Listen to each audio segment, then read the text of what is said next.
Good evening, everyone. Let's call this meeting to order, please. Tonight is Tuesday, June 28th, 2022. Tracy, could you take roll call, please? Armel, Here. Harrington, Here. Sittig, Here. Smith, Here. Wason. Here. Thank you. Item 3 is the approval of the agenda. There is nothing to be removed or added to it, so could I get a motion to approve the agenda, please? So moved. Second. And moved and second. All in favor, say aye. Aye. Opposed? Thank you. Item 4 is our consent agenda. Admittedly, this is one of the longest ones that we've seen. Some of you had some questions in advance. Hopefully they got answered. Is there anything left on here that you want to take out and talk separately about? All right, seeing none, can I have a motion for the consent agenda, please? So moved. Second. Been moved and seconded. All in favor, say aye. Aye. Opposed? Item carries. Thank you. Item number 5 is public comment, and this is time for anyone in the audience that's here for an item that's not on the agenda, just to bring it to council's attention. If you have something like that, I don't think anybody is here for public comment from the faces that I see out there. But if you do, give you a shot at it. Going once, going twice. All right, closed the public comment session. Item 6 is our city administrator report. Okay, thanks. Just a couple things on my end tonight. First, we had mentioned at the last meeting that we had a progress meeting coming up for the community center roof project. We did have that last week.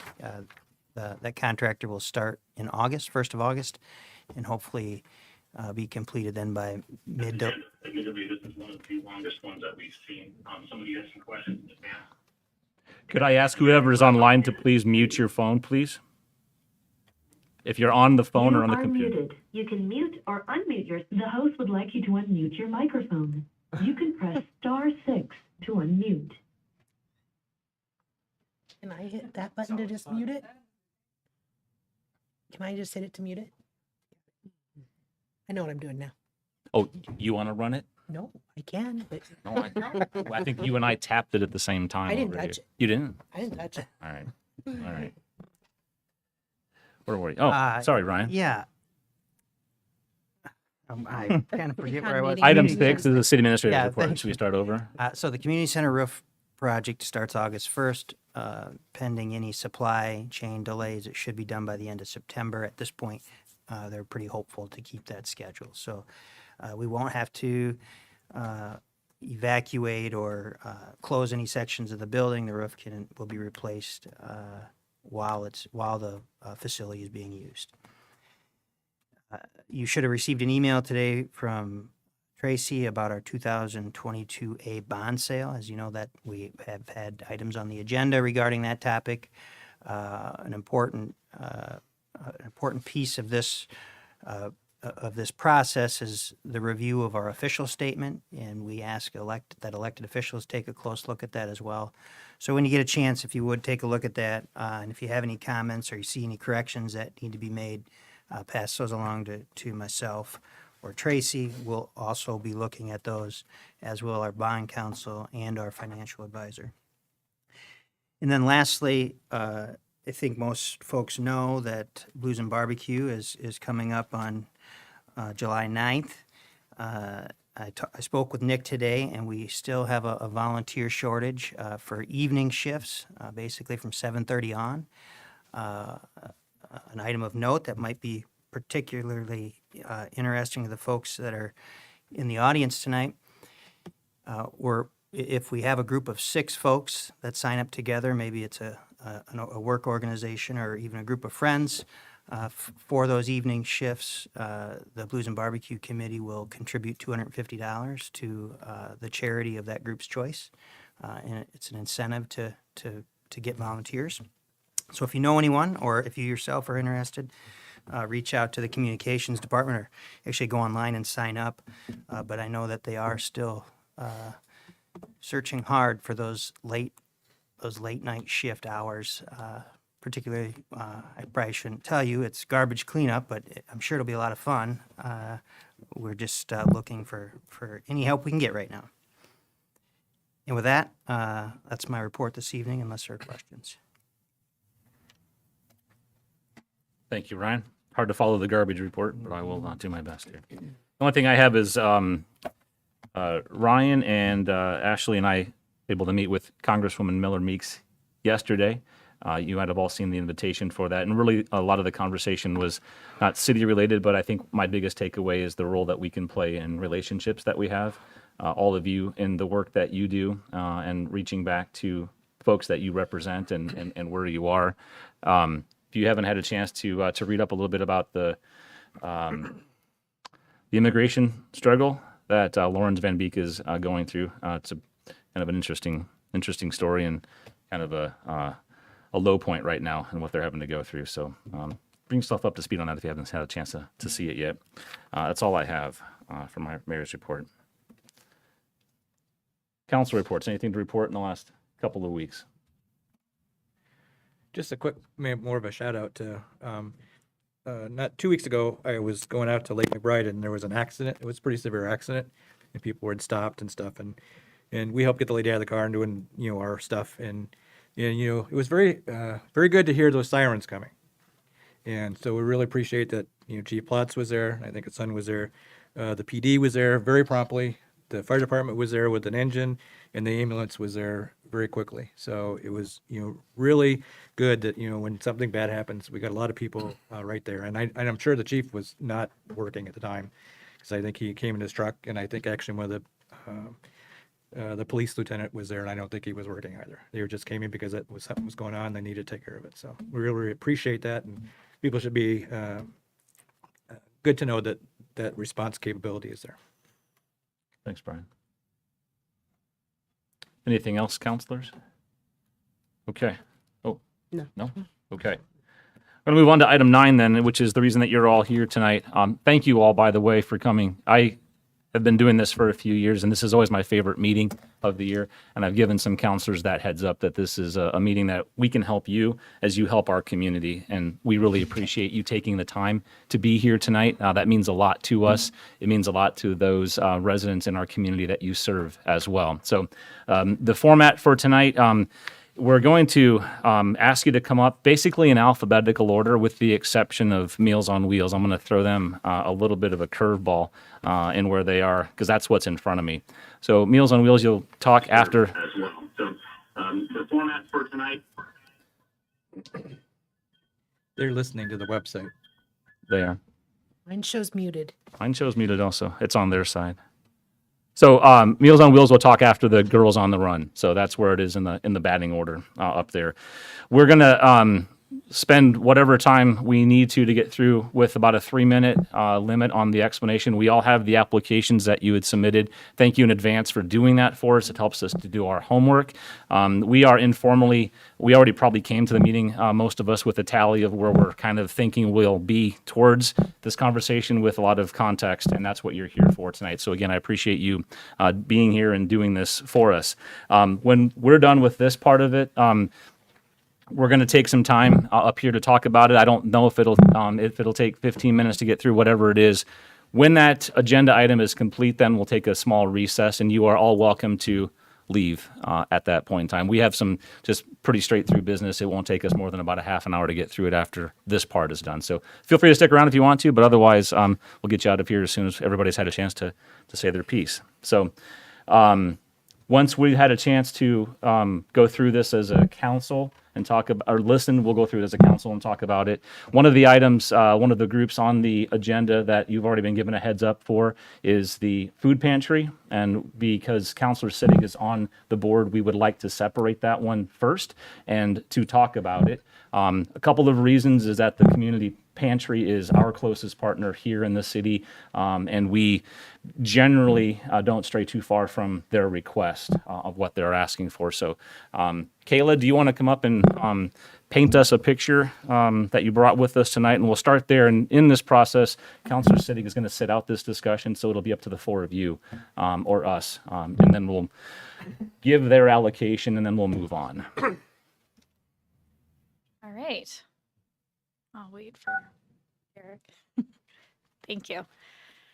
All right. Well, I just want to say thank you so much again for all of the city support for the community food pantry throughout the years. You obviously have the application in front of you. The only thing I kind of want to draw everyone's attention to is some of the things that have changed since submitting this, and that has been the huge increase we have seen. As you know, the SNAP benefits have gone back down to pre-pandemic levels, and since then we have seen a 78% increase in visits to the food pantry as compared to this same time last year.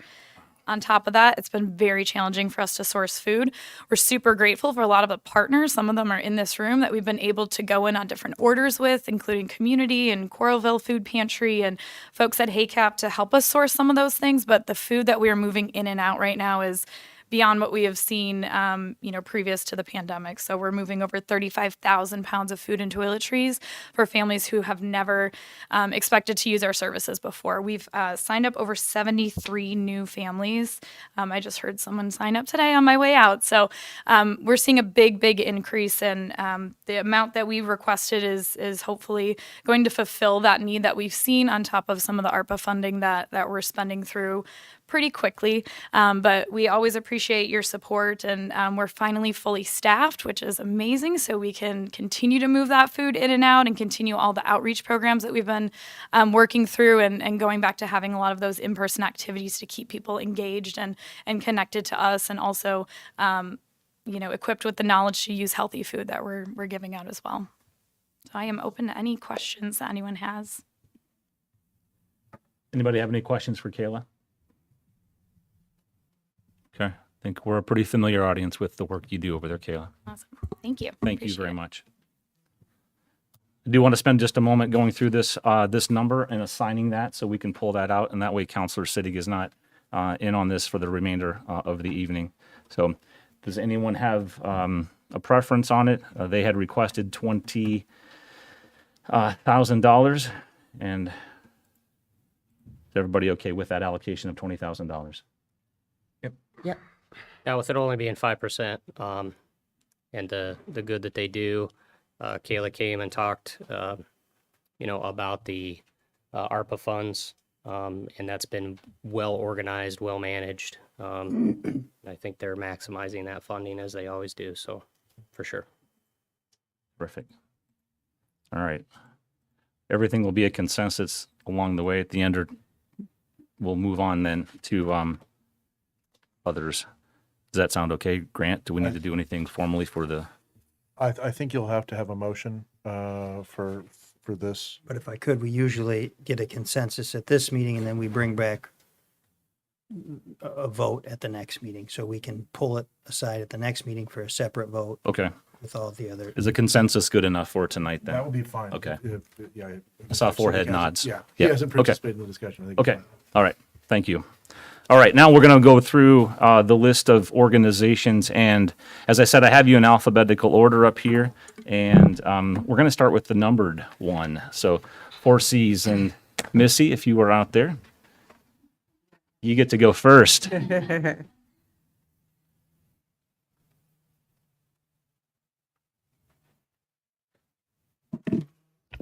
Thank you very much for having me tonight. I am the executive director of 4Cs, and we work very closely with the child care community providers and workforce in Johnson County. We know that workforce is an issue across sectors. And recently, the U.S. Bureau of Labor Statistics came out with findings in May that childcare workers are the lowest paid workers in our county, in Johnson County. Because of this, we recognize the importance of our work in the education, retention, and development of the childcare workforce that is currently in place. That's the intention behind our work. Our hope that is in educating, retaining, and developing our current workforce, that we empower them to see the value of their work and the value in themselves so that they may explore educational opportunities within this field and keep them in it to earn higher wages through education and things like that. We also work very closely with the refugee and immigrant population and with those individuals who are interested in becoming child care providers. We provide required pre-service training with the use of interpreters so that they clearly understand the material that's covered. Within that community, those communities, our intention is to empower them to run women-owned businesses and that they see the value of their programs as an integral part of our community. In looking at the school district data, we see that minority and English language learners performed far below their white peers, and we believe that quality early childhood experiences increases a student's performance when they enter school, so that and our intention in that is to level the playing field so that every child in our community enters kindergarten ready to go on day one. As North Liberty continues to grow at a record rate, we are honored to continue our work here to ensure that families in North Liberty have access to quality, affordable childcare where they live. Trends show that parents don't always want to take their children to care where they work, but prefer to have access to care close to where they live. So by supporting the work that 4Cs does, you're showing your residents that you recognize the importance of easy access to quality, affordable childcare. And again, our work is really to level the playing field so that every child enters kindergarten ready to go. We work very closely with in-home providers as well as the childcare workforce that works in centers. And as it is a really hard job, we just really want the people that are working with our children to have enough education and training to really be able to give those children quality care. Thank you, Missy. Thank I'm you. going to start off the questions, and we'll jump in when you guys want to as well. Do you have a program like this in place right now, and will this be accentuating it? How do you approach this education element right now? We currently provide education and training to all childcare providers in Johnson County, whether they're in-home providers or work in centers. We did lose some funding, and so currently we have funding to support Iowa City providers. But we don't know that we can continue that educational piece in North Liberty without support from the North Liberty City Council. Okay. So local funds. Thank you. Does anyone have questions for Missy? This is the time to ask her.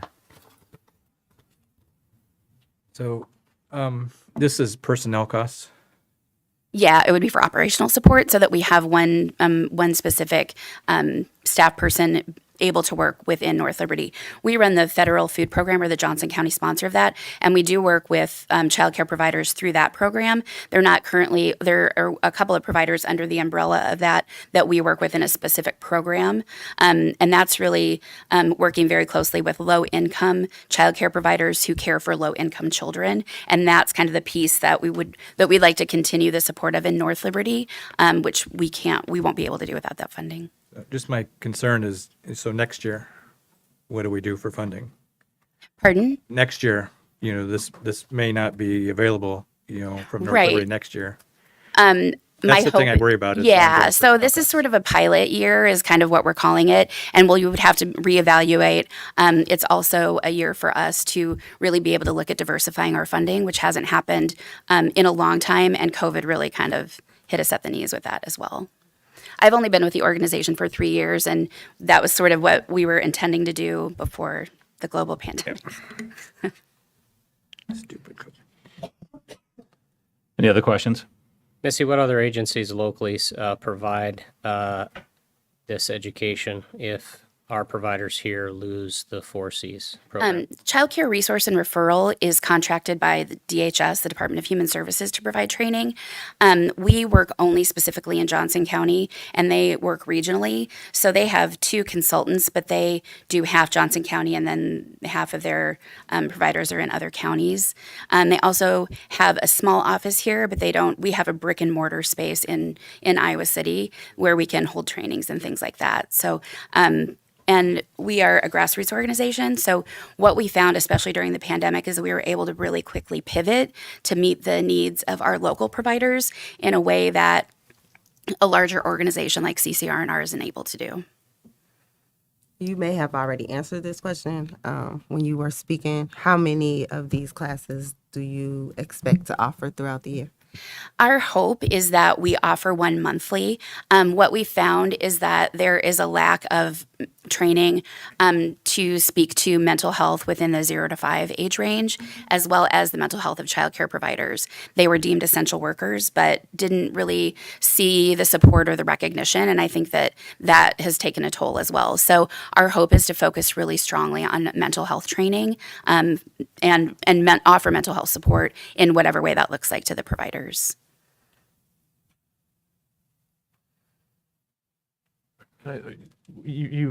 Total project cost here is $108,000. what happens if you don't get there? I do have a commitment from Iowa City for some funding, so we'll be able to continue our work specifically in Iowa City and potentially in like the outlying county, some of the smaller communities. Our work would look a little bit different in North Liberty without the funding. And what would happen to the funding you get from? We wouldn't be able to provide that educational component, and not even that, because anyone could really come to our trainings if they wanted to pay. It's really mostly about offering that really one-on-one support to in-home providers more than anything, Right.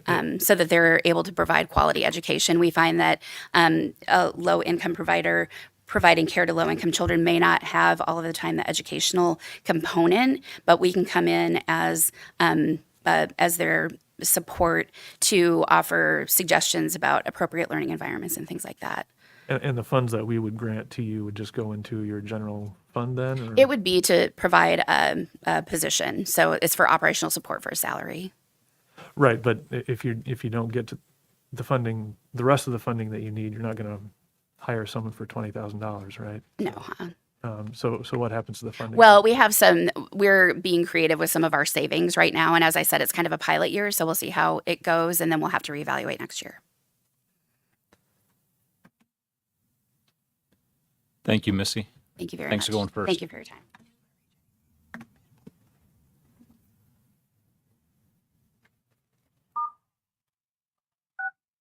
You are unmuted. You can't hear us. Gotcha. All right, next up is Big Brothers and Big Sisters of Johnson County. Tyson, you were the first one here tonight. I had to use the bathroom the worst, I guess.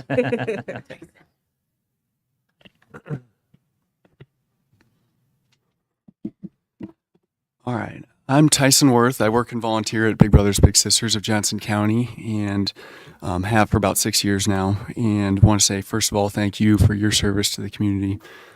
Everybody here tonight, really. So Big Brothers Big Sisters has nationally been around for over 100 years to fine-tune the model. Locally, we've been in Johnson County for 40 years. And in North Liberty, we've been in place for, I don't honestly know the first year that a partnership was, or that a match was made, but I know I started in 2015, and I immediately started with the schools in North Liberty. We, for example, started a after-school club at the junior high, one of the first programs there at the junior high, in conjunction with 4-H, that they felt had such positive impact that they nominated us for an Excellence in Education Award, which we did win, a partnership award. And we've demonstrated resourcefulness when needed, like when COVID caused the schools to say no volunteers coming in. We pivoted, we reemerged as a nest, and we started meeting the clubs at the library, another partner of ours, the North Liberty Library. So the reason it's important for us to keep things going for the kids, and it's not just the after school club, we have had programs in all the elementary schools, and we have many matches, meaning an adult volunteer and a young person facing adversity in the community-based program as well. But it's important for us to keep that going because we have seen the impact in so many anecdotal ways and so many quantitative ways. Kids who are matched with a volunteer, they do better academically, they report greater confidence in themselves, greater peer relationships, stronger family relationships, they avoid drugs, alcohol, and violence at higher rates. And these are just some of the impacts. On the volunteers, the adults as well, they get to enjoy greater life satisfaction and lower stress levels. And the fulfillment of giving back to the community and increased connections that they wouldn't have otherwise. So the difference in the funding that is granted or not will be in targeted recruitment because there is a specific need right now in North Liberty from families here for volunteers. We've got an event actually coming up next month that is because of that need, and maybe Tracy, if you don't mind, just taking one and passing them on. Thank you. Because that need exists, we're trying to meet that in a targeted way, but we could do that in a much more consistent way with funding from the council. So specifically right now we have 24 kids who are from North Liberty on the wait list. We project that to be 48 by the end of the fiscal year. And we aim to get 30 volunteers who either live or work in North Liberty, as well as some volunteers from outside North Liberty to help those kids. So I think that's pretty much close to my time, but Thank you very much again for your service. And whether or not you can come to the event, I'd encourage anyone in the room. It's on our Facebook page. If you RSVP, if you share that with someone you think might be interested, we'd really appreciate it. Especially we need men, Black people, and folks who live or work in North Liberty. Thanks, and I'll take questions. Thank you, Tyson. Who wants to go first? Yes, sir. So, a big jump from last year, but it really looks like what you're trying to do is kind of basically reboot a little bit to kind of get back up to speed from and kind of recover the program some from COVID. I'd say yes, that's a big part of it, and then to also to have a more focused, intentional presence in North Liberty than we've ever had before. To piggyback on Brian's last question with 4Cs, do you anticipate this to be an annual request? This is a pretty big jump from years past. What do you think's going to happen next year? So it's most expensive for us to make new matches because we have to go through all the reference checks, the background checks, all the interviews, the orientation, all these steps that take a lot of time, the interviews for the families and the volunteers and the kids.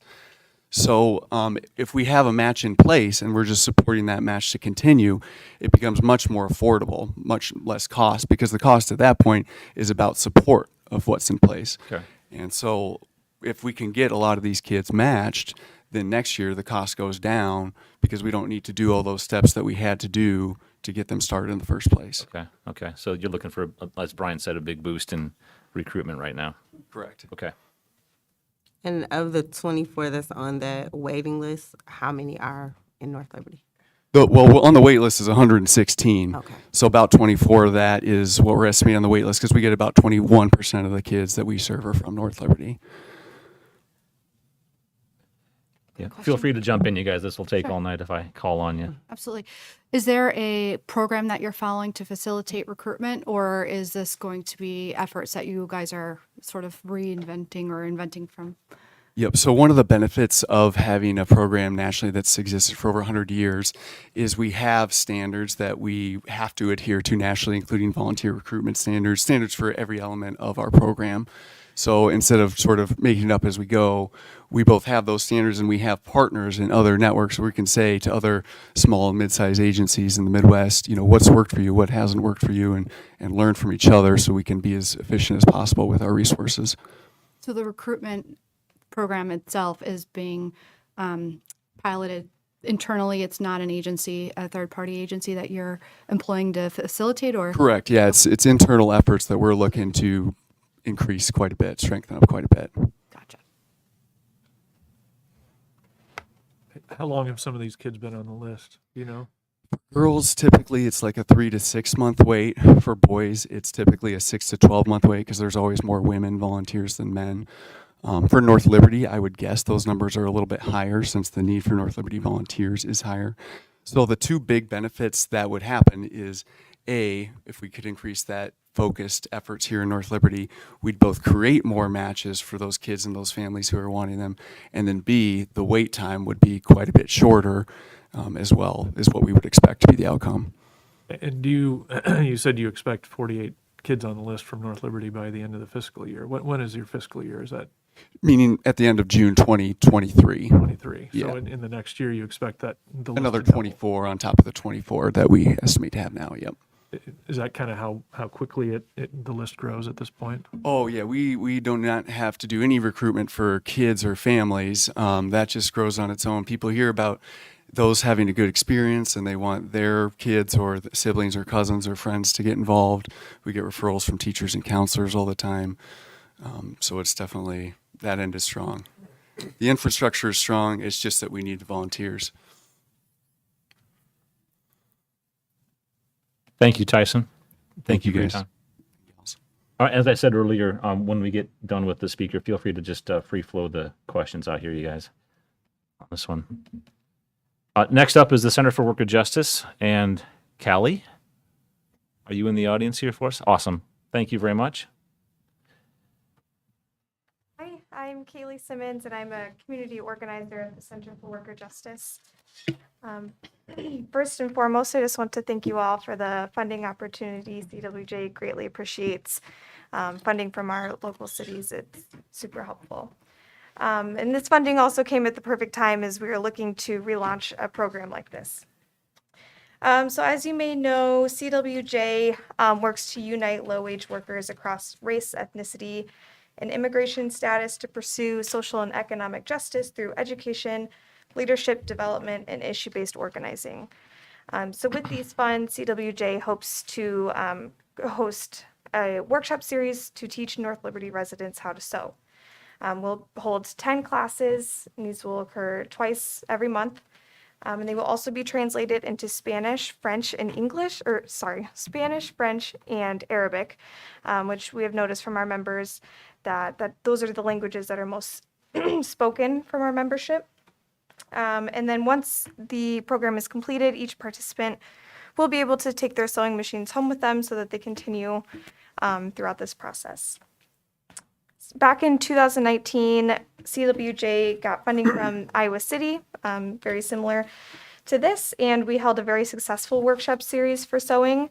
But unfortunately, we had to turn a lot of North Liberty residents away simply because, similar to this fund, it was only for Iowa City residents. So we currently have about 5 North Liberty residents who were interested in that workshop series, and so we already have we already see the demand that's there, and we also held a survey before the workshop series back in 2019 that showed that a lot of our immigrant members were interested in learning how to sew. So this will not only help reduce financial, cultural, and language barriers for our members and for North Liberty residents, but it also opens the door for connections and networking between North Liberty residents and CWJ, and hopefully we'll be able to expand our services to North Liberty through this workshop series. So yeah, I just want to thank you all again. Sorry for butchering your name. No, Kaylee. that's okay. I'll start off first. Your funding request is a larger one, and you may know what we have to work with and what your requests all may be. Is it this program? Can it be dialed up, dialed down, depending upon the funding that you get? It doesn't appear as though it's an all or nothing thing. You need this money, or there's no program. If you have 5 people on the waiting list right now, you may have a program that if you have funds just for 5 people or 10 people, does it still run as? Can you still do that? Yeah, it's definitely not an all or nothing Okay. type of situation. If we didn't receive the full funding, we would have to limit how many participants we have. Right now, we were estimating about 20 participants. So we would just have to lower that number probably to a 10, I would say. And then additionally, we might not be able to purchase as many sewing machines, and therefore not everyone would be able to take theirs home with them. Okay. And also, it might people would have to share sewing machines during classes, so that might get a little difficult. Not enough time to practice, but it's definitely manageable if we weren't to receive the full funds. Okay. Thank you. Mhm. You've done this program in Iowa City before. Do you have any individual success stories or anything that you can share with us about anyone who went through that program at all? I was not with CWJ, unfortunately, when we did those sewing classes, but I've heard numerous stories of people just grateful and appreciative that they now have these skills and they don't have to go out and purchase new clothing if an article of clothing gets damaged. They have the means to fix it themselves. And so I think just that financial burden was a great help to them. So the project, I really like the project idea because, it's always better to teach somebody to do something than just to give them something and stuff. So there's just a lot of costs, incidental to the program and stuff. So, but I really like the idea and stuff. I think it's very creative. Thank you. Any other questions or comments for Kaylee? Kayla, thanks for your time. Thank you. Appreciate it. All right, in alphabetical order, we are going to talk to Community Crisis Services of. Thank you, Sarah.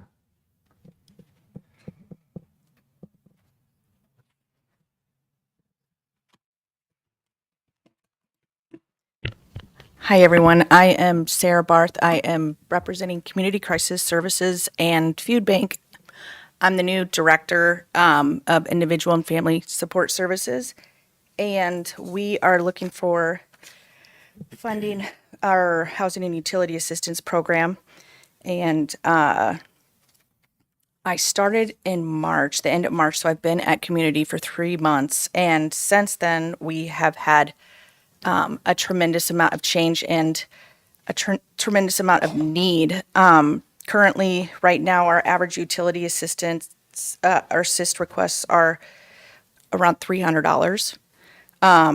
Right now, we are doing our housing assistance about $1,000 per assist with the cost of rent. Johnson County has the highest cost of living in Iowa, and it's an unwelcome distinction earned in part due to our incredibly expensive housing.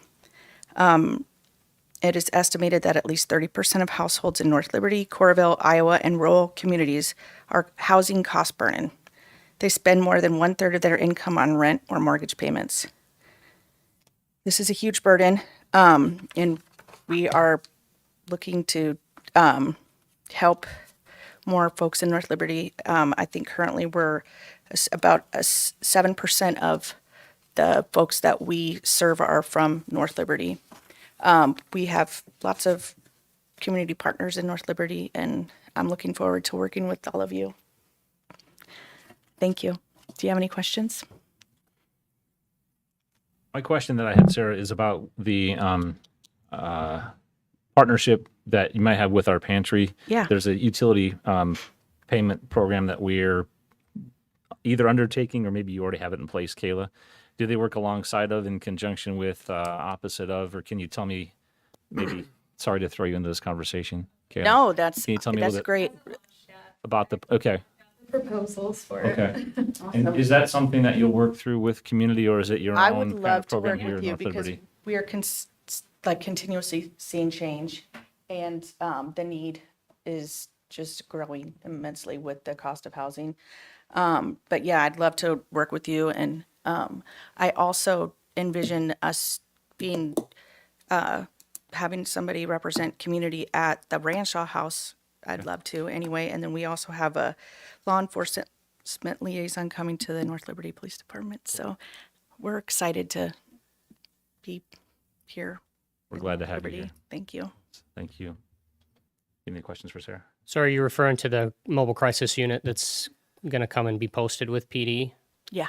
Okay, Yep. so that will be a new service here where the mobile crisis unit will be housed here at PD and be responding from PD? Yep. Okay. And when do you anticipate that starting? I am not sure. I'm on a different program, but it's coming soon. I think we actually hired the person, so I know it's going to be happening very soon. So your 7% of your clients, do you know what that number is? How many North Liberty citizens you served last year? Households served 594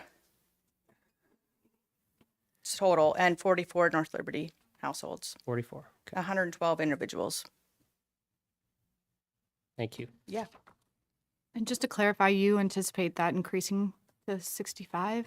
I absolutely do. I think it's already, we've already seen increases with, especially with the mobile home communities and the lot rents going up. I've been seeing a lot of folks in need, and HACAP has been really helpful with the utility program, but they can only do so much. So it's really needed. You provide you provide funds for pretty much anything housing related, both rent and utilities, including city utilities. Is that? Yes. Yep. Water, electric, rent, lot rents too. We also, security deposits is another big one that we do too. So we're not just limited to housing rental payments. So I think it's good that everybody's here because obviously now you're seeing there's overlap between programs, and we kind of Yep. see some of that Yep. and stuff. And so we just need to make sure that we're trying to maximize things. So Absolutely. please talk to your guys amongst Yeah, yourselves. absolutely. And if you come up with And things that's why I'm you can do proud to- together, I'm that'd be happy to be great. here too, because we definitely need to collaborate and not duplicate services. And Awesome. Yep. Thank you, Sarah. Mhm.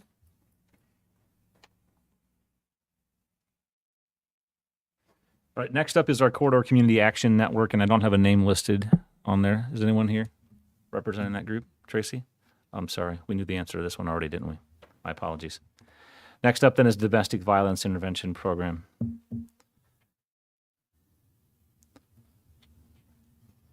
Hi, Christy. Chair out with me when I come. I actually have a timer for myself because you guys all know me well and know that talking has never been an issue for me. So I'm starting it. I hope you all are doing well this evening. I am really excited to be back before you again. It's been a couple years for me because I've had a colleague who's come for the last couple years, Ashley, and she's been just tremendous. But I get a chance to talk to you about the Domestic Violence Intervention Program. My name is Christy Dozer. I'm the executive director there. And like everybody else, I want to thank you, but I would like to talk about something specific really quickly, and that is our capital campaign. You know that we are in the silent phase of that, and while we are in the silent phase, it doesn't mean that it's a secret. And so I just wanted to once again thank you all for the $25,000 commitment to our build of our new shelter. I wanted to let you know that we are at 2.1 million in just under 6 months and doing very well and just really excited. We are looking at a groundbreaking in March and are doing well. So I wanted to say that first. As you know, the Domestic Violence Intervention Program provides immediate crisis services for victims of violent crime, specifically domestic violence, dating violence, stalking, and human trafficking. And the pandemic has been something. It has been something. For North Liberty specifically, we actually saw such a significant increase in the number of services that we were doing in North Liberty alone. And I'll be blunt, we just submitted our report. And this last year, we served 193 individuals. We actually expected that number to be below last year because the number jumped so dramatically. We almost doubled our services over the pandemic to 185 the previous year. And so I was actually expecting our numbers to settle out a little bit, and they're not. We're staying at the same level, which is a difficult issue. But the positive piece of it is it does mean that we have a foothold in North Liberty and the community knows we're here. And that's what we want. We want the community to be able to say, hey, have you heard about DVIP? Somebody says, I'm scared, I don't know what to do. They talk to a friend or a neighbor, and we're getting that foothold here that you guys committed to about 8 years ago, I think it is. And so I want you to know the success of that. So thank you very much. We are looking to continue our programming. And so our request at 7,500 is really about maintaining that support and services in North Liberty. We are seeing some success with ARPA funds and other resources that have helped us over the last 2 years with the increases, and at this point believe that we can sustain what we're doing with you folks sustaining the support that you're giving. We've been able to diversify some of our funding and fill in the gap where we need to because we've got a staff member here almost half time at this point. Oh golly, I got 5 seconds to hit my 3-minute mark. I really want to open this up more for questions because I feel like domestic violence is one of those issues that people don't get to talk about very often. And I really want to learn about what you're curious about and what I can share with you. I feel like I know you pretty well, so I'm going to set this one out. Yeah. You guys have questions for Christy? Mayor, I guess I'll start. The request at $7,500, if you serviced 193 of our residents, how are you doing that at less than $40 a person? We're doing it because we get other funding to support North Liberty. So we're committing funding from other resources. The state of Iowa provides us funding to provide victim services throughout the 8 counties that we serve. And we're also committing Johnson County funds to support the work that's happening in North Liberty. It takes a pool. And it's actually one of the ways that we maintain our agency health is by diversifying what funding supports the activities that we do. And so it's actually significantly more than the $7,500 that it takes to do that. But we really need to have that commitment from local resources. One of the things I can tell you is that we now get funding from every county that we serve, and that's something that's very new for many human service agencies. And we've been working on that for the last about 7 years. And 2 years ago, we hit that success mark. And it's through commitments like the city council here and foundations and organizations in those counties that we're able to backfill and make sure that those programs have stability. It's amazing work. Thank you. And you work closely with our police department. Yes, we do. We actually have done training with your law enforcement officers around lethality assessment and around the ODARA program. That's something that is a part of the Johnson County response to domestic violence in terms of our coordinated community response. Anything else, you guys? All right, thank you. Christy, All thanks right. for your time here tonight. Thank you so much. Next up is the Friends of the Center.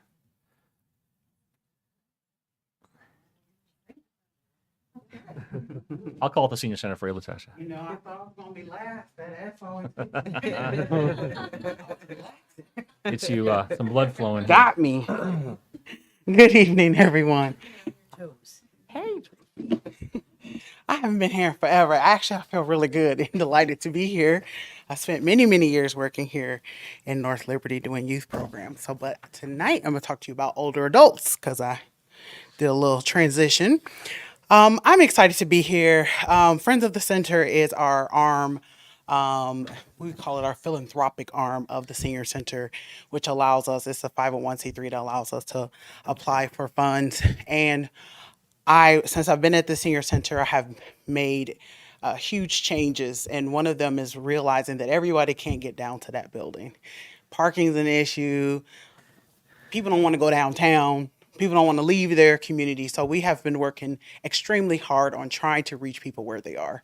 So that's why we're coming before you, because we want to continue to reach folks where we are. Since we have been out here, it's been a huge impact for us to have our SHIP, which is our senior health insurance program. Because if anyone knows, or if you had a parent that's had to navigate Medicare, it is not easy. And so we are one of the few places here. Actually, I think we're the only place, maybe one other place here in the Johnson County area. And we get people from other counties as well that comes in for those SHIP appointments. We've been able to serve over 115 folks just last year with SHIP appointments, which has been huge for folks that they don't have to worry about driving down, etc. And they can get that information that they need, because during the pandemic, everything went, it wasn't even hybrid, everything went digital, and we all know that, and it was a struggle for folks to get those services. We also have an intro to Medicare class that we are asking to offer here, and it is very hard to get in that class because we have a limit of how many we can have, as well as spaces that we can have in those classes. So we would like to have some funding to assist us with that as well. We are working on also implementing some evidence-based programming here.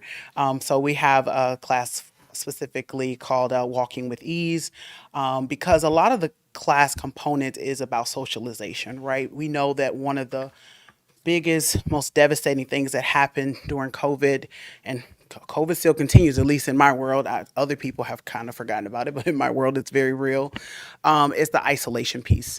And being isolated, if anyone knows, that's like smoking 15 cigarettes a day. So it has huge negative health impacts. And so bringing these different programs out here is allowing us to be able to serve older adults that they can get out, meet others. They start getting their own social groups, and some of them do. And I know that North Liberty is really well known for their increase of 0 to 5, right? We've known that. Everyone's known that. But a lot of grandparents are also settling in this area because they want to help take care of their grandkids. If anything, we're seeing more and more people are very much wanting to be closer to grandkids because people were so isolated from family during the pandemic. So we want to be able to provide those different services. So the cost that we're asking is a little under $7,000, and we're specifically asking that it's going to go towards some of our staff costs, because there is going to be staff costs and gas costs to get out here, because I've been to the gas station too, so it's not getting cheaper. So that's some of the prices, and allowing us to continue to keep the services that we do have here. And we really enjoy our partnership with the library and rec center. That's been really great for us to be able to do as a starting place, since it's the kind of a center part of the city of North Liberty. So we want to continue to do some of that work. I'll take questions because I don't know where my timer is right now. It just went off a little while ago. You were talking through it. I'm sorry. It's all right. It's all right. What kind of questions does everyone I have? just thought your phone was ringing. I was like, you might want to get that. He's very. Every 3 minutes he gets a phone call. Oh, Yeah. that's what it is. I was like, okay. I want to say, I think in your report, it's evidence that the extra time and attention you're spending here in North Liberty is paying dividends, and I'm very appreciative that you are coming here where our seniors are, instead of relying upon them to get to you down there. Absolutely. I mean, spokes, and wheels. I mean, that's the way hubs and spokes. Yeah, wheels. Y'all know what I mean. I mean, that's just our philosophy now. And even with us moving more out of that building, is so that people can get the services they need. Everyone doesn't have the same level of mobility, and so if we can reach people where they are, we want to do that. Right. And those classes are very important. Yes. Younger people, but even older, aging people, to help them navigate that. So Yes, those classes are really tough. When you hit 65, call us. We will get you in a class, because it really is difficult knowing which insurance will work best for you, etc. And so the funding has been very helpful for us to be able to get that information out to people, because sometimes people just don't even know that it's available. So, questions? I'm not 100% sure, but I actually qualify. Well, I may be one of the only people qualify for this now. You only have to be 50 to be a senior center member. Just want to be clear to everyone that can hear me. Yeah, so for the age, I've been 29 a long time. So, but I know the SHIP program we use it or a version of it at the hospital and stuff. There's a lot of Medicare plans and Medicare Yes. Advantage plans out there. It's very difficult for people to sort out, and there's a lot of Medicare Advantage plans who are taking care of our older folks. Yes. Or taking advantage of our older folks. Very true. That I work with that are really problems. So we really appreciate your efforts on that. Thanks. Do you have any estimate of how much time your staff is spending out here doing this stuff? We'll see. The drive is 30 minutes. Well, with some of the Walk with Ease program, that's 3 days a week. So they would have to be out here 3 days a week. It's probably about a 30 to 45 minute drive. Well, not drive, but walk. They come with their own individual books where they can kind of discuss it, etc. One thing about us is we have a really small staff. People know we have a big building, but really it's only 4 full-time people. And it takes we have about 150 volunteers. So our goal is not only to just have staff come out here. So I'm hoping that over time we need less cost, because we're going to train other North Liberty people to run these classes as volunteers, and then we'll be able to provide them with support. But some of these classes are new, so we have some training that we have to get so that we can spread it, because we know we can't do everything. And so our goal is to definitely to spread that out. And I don't even know if I answered your question. What was your question? how much time? How many hours? Yeah. How many hours? I mean, it just kind of depends. When it comes to SHIP, it takes some people it's 30 minutes. Some people it's a full hour or so to kind of sort that out. And sometimes there's a repeated or a follow-up. So it can be during the open enrollment season, we're probably spending about 15 to 16 hours or so a week with our volunteers out here, whether they're on the phone or if they're here in person, doing that. And that's just for SHIP. That does not include any other programming. That's just for SHIP. Out of curiosity, where is the SHIP satellite office in North Liberty? It's just at the library. We have a setup with the public library where folks can, they allow us to use a space there during that open enrollment season. Perfect. And these folks are trained. They're state trained, but we're the site here in Johnson County. And so we get those folks out here. Tasha, I think we got it. Thanks All so much right. for your time. Thank you. Thank you. All right, next up is the Girls on the Run, and they are joining us by phone. So let's see if I get this right. Abby, can you hear us? She was having struggles hearing us earlier. She had been messaging me. Okay. So let's see what happens. Hopefully she's not watching the meeting online. She was. Okay, there's a little bit of a delay there.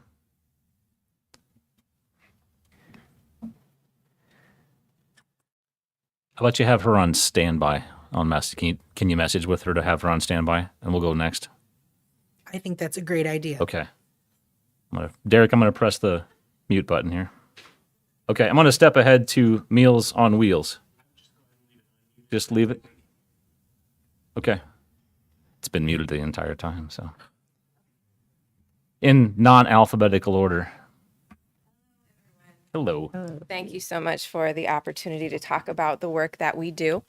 My name is Sophia. I am with Meals on Wheels of Johnson County. With me is Lindsay Glenn of Aging Services. You guys are pretty familiar with our Meals on Wheels program. Our requirement is that you be over 60 and homebound, but our typical client is around 80 years old, has an income of under $15,000 a year, and is living with disabilities and long-term illness. Meals on Wheels really serves as a lifeline for these individuals. As isolated older adults, often the Meals on Wheels delivery person is the only human contact that they'll have all day. That can be important in a lot of different ways. There are times that our drivers are the person who finds someone who has fallen in their home and needs assistance.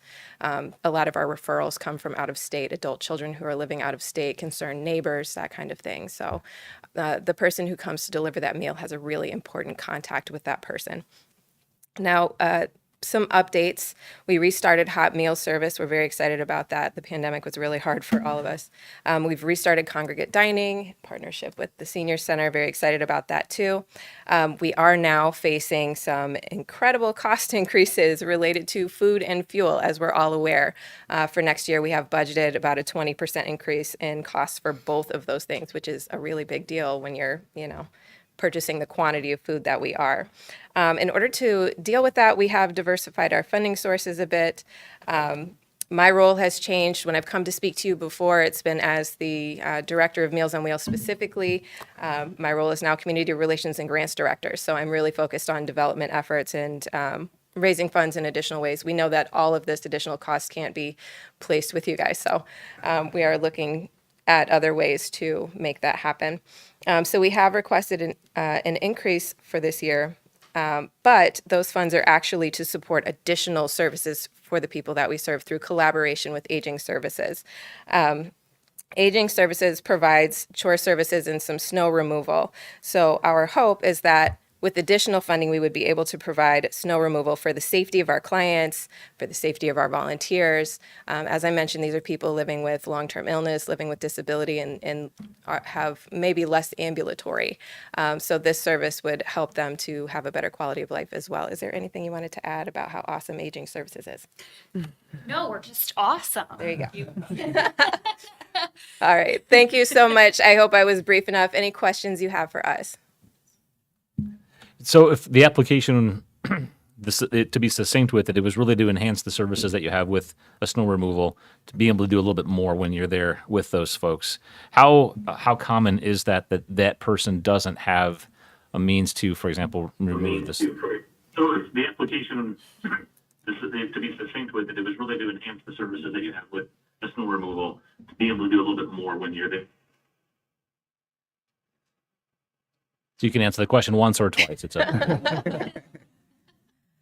So for the majority of our clients, as I mentioned, the referrals are coming in from out of state. Okay. These are people who are isolated. They don't really have contact with others throughout the day. So there are often times that our volunteers will call and say, ooh, it's really getting unsafe for me to get up these stairs. It's really getting unsafe for me to get to this client to deliver the meal. Additionally, the client may be going out to get the mail.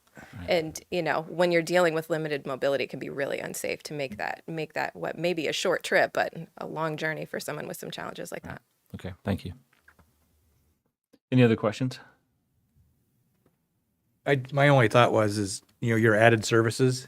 Yes. That may be, something that somebody else may want to pick up or collaborate with, on the same thing. That's like, hey, I got somebody and they're not shoveling their sidewalk, and instead of helping them pay their something else, can they help pay for some of that and stuff? So just again, kind of coming up with those ideas. It's like, hey, we got these great ideas, and how can we work together? Anything else, you guys? Thank you for your time. Thank you. Coming up tonight, guys. Thank you. Tracy, what do you think? I haven't heard back from her. Okay. I'm going to ask Abby if you are there and on the phone. That'd be awesome. I'm here. Awesome. We got you. You are up next. Yes, we can. I'm so nervous.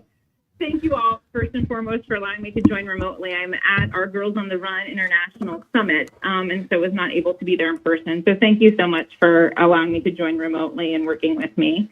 And thank you all so much for funding Girls on the Run for the last 2 years in various capacities. By age 9, girls' self-confidence begins to drop. By age 10, their physical activity begins to decrease and continues decreasing through adolescence.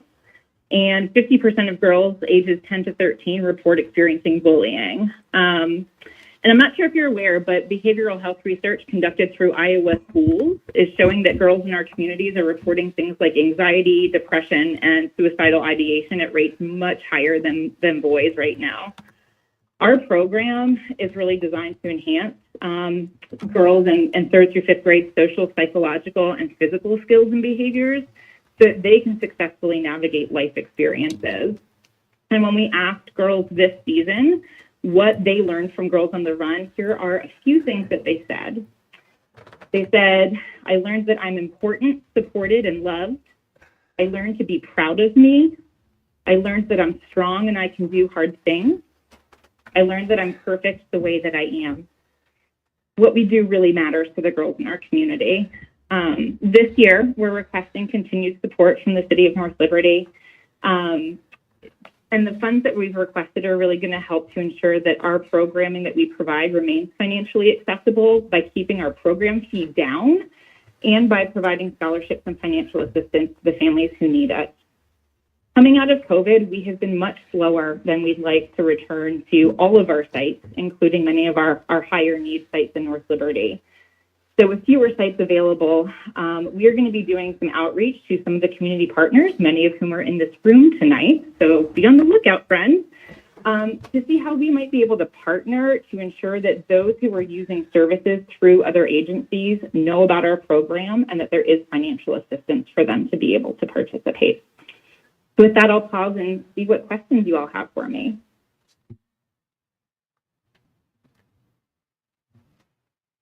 Brian, go ahead. So how do you locate participants or potential participants?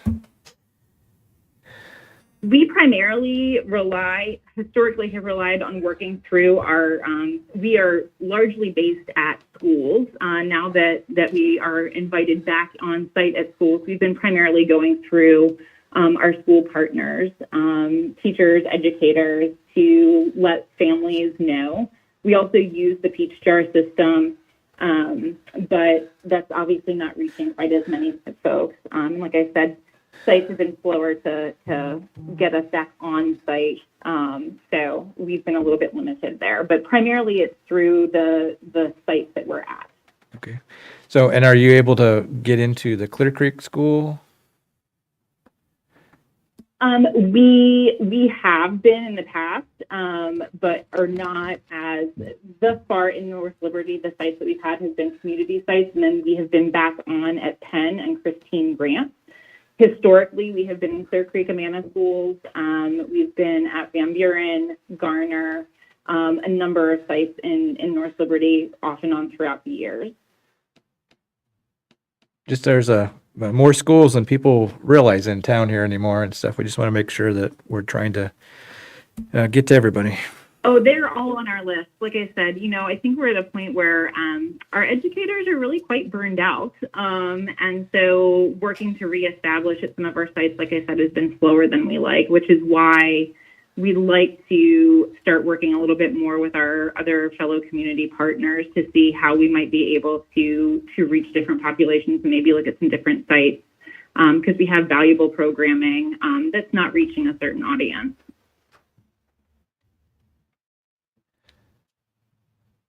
Abby, I'll say that both of my daughters have been in these programs since they were as they could. And, my wife, Coach Val, has been doing it for a number of years too. So, I know Coach Val. Yeah, I can vouch for the difficulties that you all had for being in schools, not to your discredit, but because the schools have had challenges finding space and being able to let you be in those buildings. So They were in the 4 of the elementary schools here in the Iowa City School District, but because of limitations that the district had, it was only Penn and Grant that were available this year.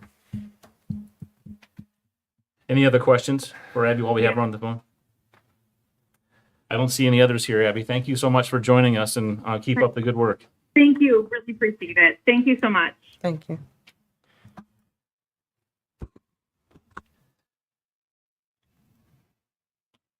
Get myself back here.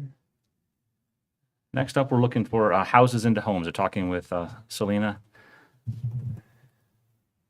Guessing you are Selena, not Lucy. Okay. Thank you, Selena. Dang it. Lucy, thanks for joining us. Thank you for having me. So I'm Lucy Barker. I'm the Director of Operations at Houses and Homes. As you probably know, we provide beds, furniture, and household items to individuals and families in Johnson County. Last year, you generously supported our request for funding for a volunteer coordinator position. This year, we are requesting funds to continue that support. Our 2 part-time volunteer coordinators have done tremendous work getting our volunteer program running over the last year. They've created systems for managing volunteers and have had success in bringing in weekly warehouse volunteers, delivery day volunteers, and groups.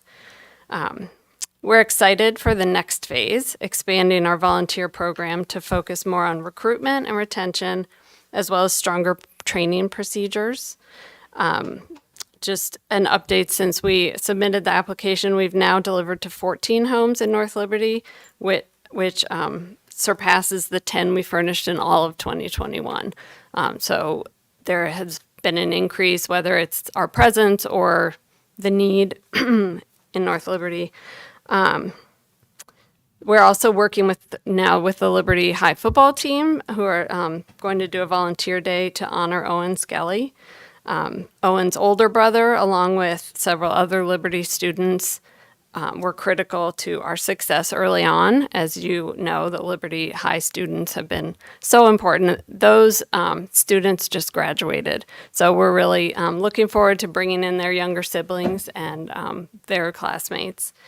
So we truly appreciate your support over the last 2 years, and I just want to thank you for considering our application tonight. Thank you for coming back. I will say this, when this started, I didn't know what this was going to be about, if it was going to be a success, and it just shot out of the gate quickly, and served a lot of our community. So I know, Brent, I think you were the one that saw this first and caught wind of that. So we were with you. We thought we would be bringing some beds to some kids rather than furnishing entire homes for more than just kids. Yeah. You know, I've said last year, and as they've started, more impressing to me than just the donating of items and setting up of homes has been the way that they have incorporated Liberty High students in the volunteer system that they have, that is building character and impressing upon our young people the importance of giving back to the community from the very beginning. And that, to me, has been one of the more important things that you guys have been able to establish here in such a successful way. So very appreciative. Thank you. Any other questions or comments for Lucy? I think someone else heard this question from Brian earlier, but how do you plan to support this position going forward? Is this going to be an annual ask or? So we are still growing, so we'll just keep trying to fundraise through other grants, through private donors. We really appreciate municipal support. We also have support for the volunteer coordinators from Johnson County and from the Community Foundation. So we'll just keep working. We also have support from Iowa City for another position.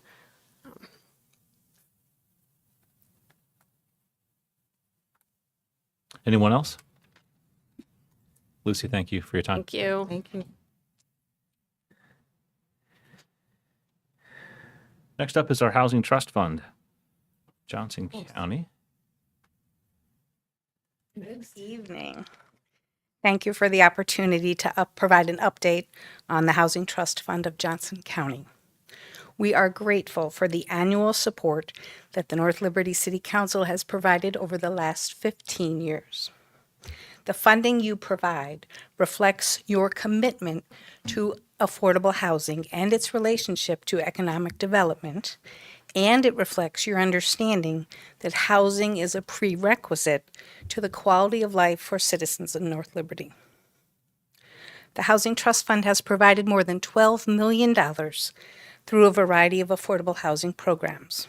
More than 1,000 households in Johnson County have been assisted through our 2 core programs aimed at preserving and creating housing that is affordable. This past year, the Trust Fund invested $2.15 million in housing that is affordable, and that investment leveraged or will leverage $16.8 million in the development and preservation of affordable housing. $1 invested in the trust fund yields an $8 return on investment year over year. The owner-occupied rehabilitation program assistance is in the form of a forgivable loan. And with your help over the past 3 years, 5 households in North Liberty received $87,800 in rehabilitation assistance from the trust fund through the Federal Home Loan Bank program. This specific program allows people to remain in their existing homes that are otherwise affordable. No other community has received more rehabilitation assistance than the city of North Liberty. 2 households have been approved for $35,500 of assistance this year, and we have submitted our request to assist 10 households next year through the program. We also provide grant funding to the Iowa Valley Habitat for Humanity to help homeowners with emergency needs for households with extremely low incomes, below 30% of the area median income. We are currently working with the City of North Liberty and area developers to recommend ways to create and preserve housing that is affordable for people with low incomes with the American Rescue Plan Act funding. Thank you for partnering with the Trust Fund. Your funding makes the work that we do possible. And I want to thank Tracy Mulcahy here, your North Liberty's Assistant City Administrator and City Clerk, for her dedication on the Board of Directors of the Trust Fund for the past 12 years. And I'm happy to answer any questions you have. Ellen, thanks for taking the time to come here tonight. And as you mentioned at the very end, thanks for the communication and the partnership here over the last several weeks, couple months in this ARPA discussion. I appreciate that. What kind of questions do you guys have for Ellen? So, Ellen, as we talk about the ARPA funding and the partnership that we've already begun, how does this request work outside of this new partnership with the ARPA funding? Right. So primarily the money in the past few years coming from the City Council has been for the owner-occupied rehabilitation program. Plus, we put $325,000 into the Penn Oaks project, so you'd be paying on that for a long time. But at $20,000. We're just getting into what are the scenarios that will work best for the city of North Liberty. Mm-hmm. So adjunct to the existing programs. Very good. You kind of leveraged us a little bit there with the money that we've already received and the increase in funding request here this way. Is there a specific use that you'll have for this increased funds, or is it really there's that much of a need out there in the community? Correct. With North Liberty being the most that receives the most rehabilitation assistance, it really will help us be able to make that program work for the housing in North Liberty. Okay. Anyone else for Ellen? Okay. Thanks for your time.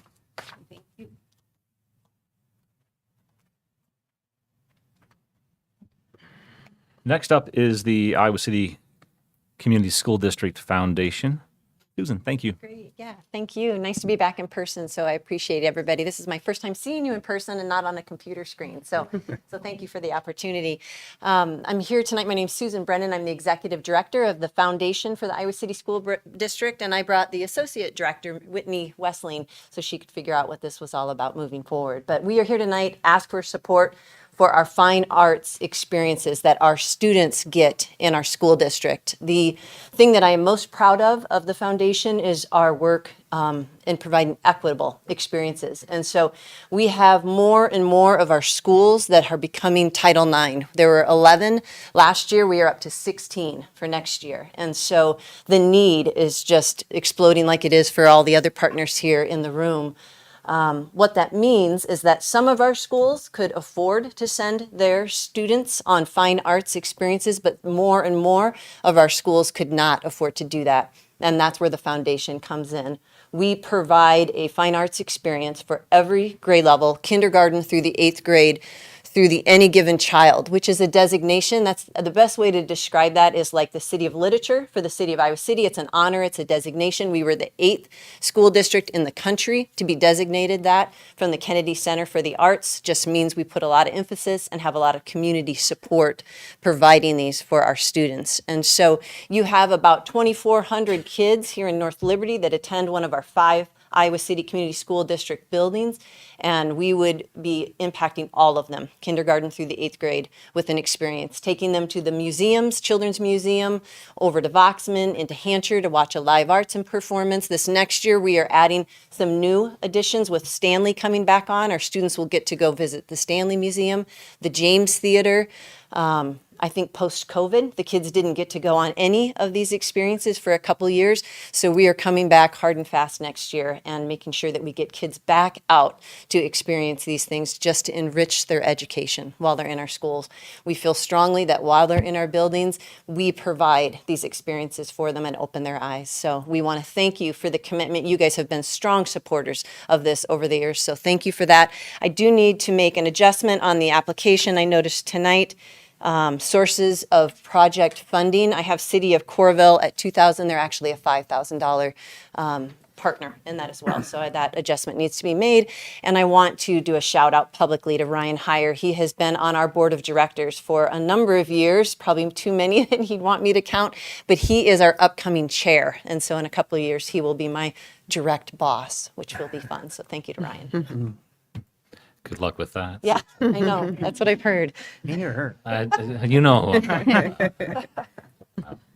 Great, and that's all I have. I'll take any questions you might have for me. I'm going to start off by just saying thank you.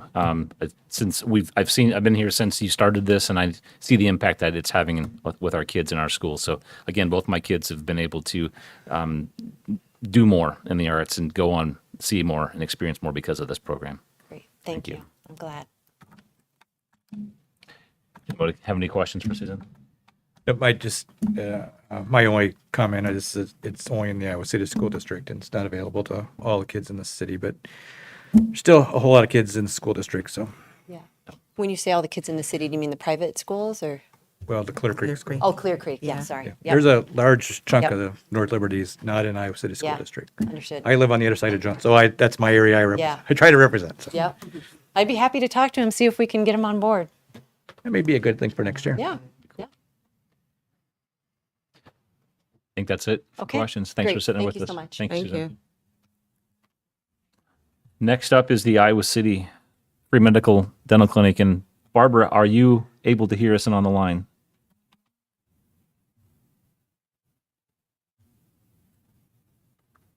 Can you hear me? We sure can, Barbara. Thank you for joining us. Well, thank you. Hello to all council members.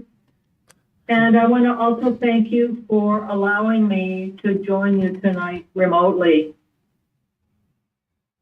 Thank you for your support of the Iowa City Free Medical and Dental Clinic.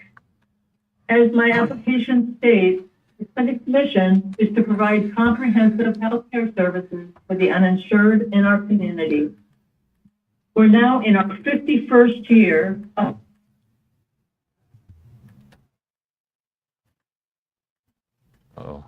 of people, including residents of North Liberty. Based on the past several years, we estimate that our staff and volunteers will provide care for approximately 75 patients from North Liberty in fiscal year 23. Our clinic serves as the medical home for most of our patients.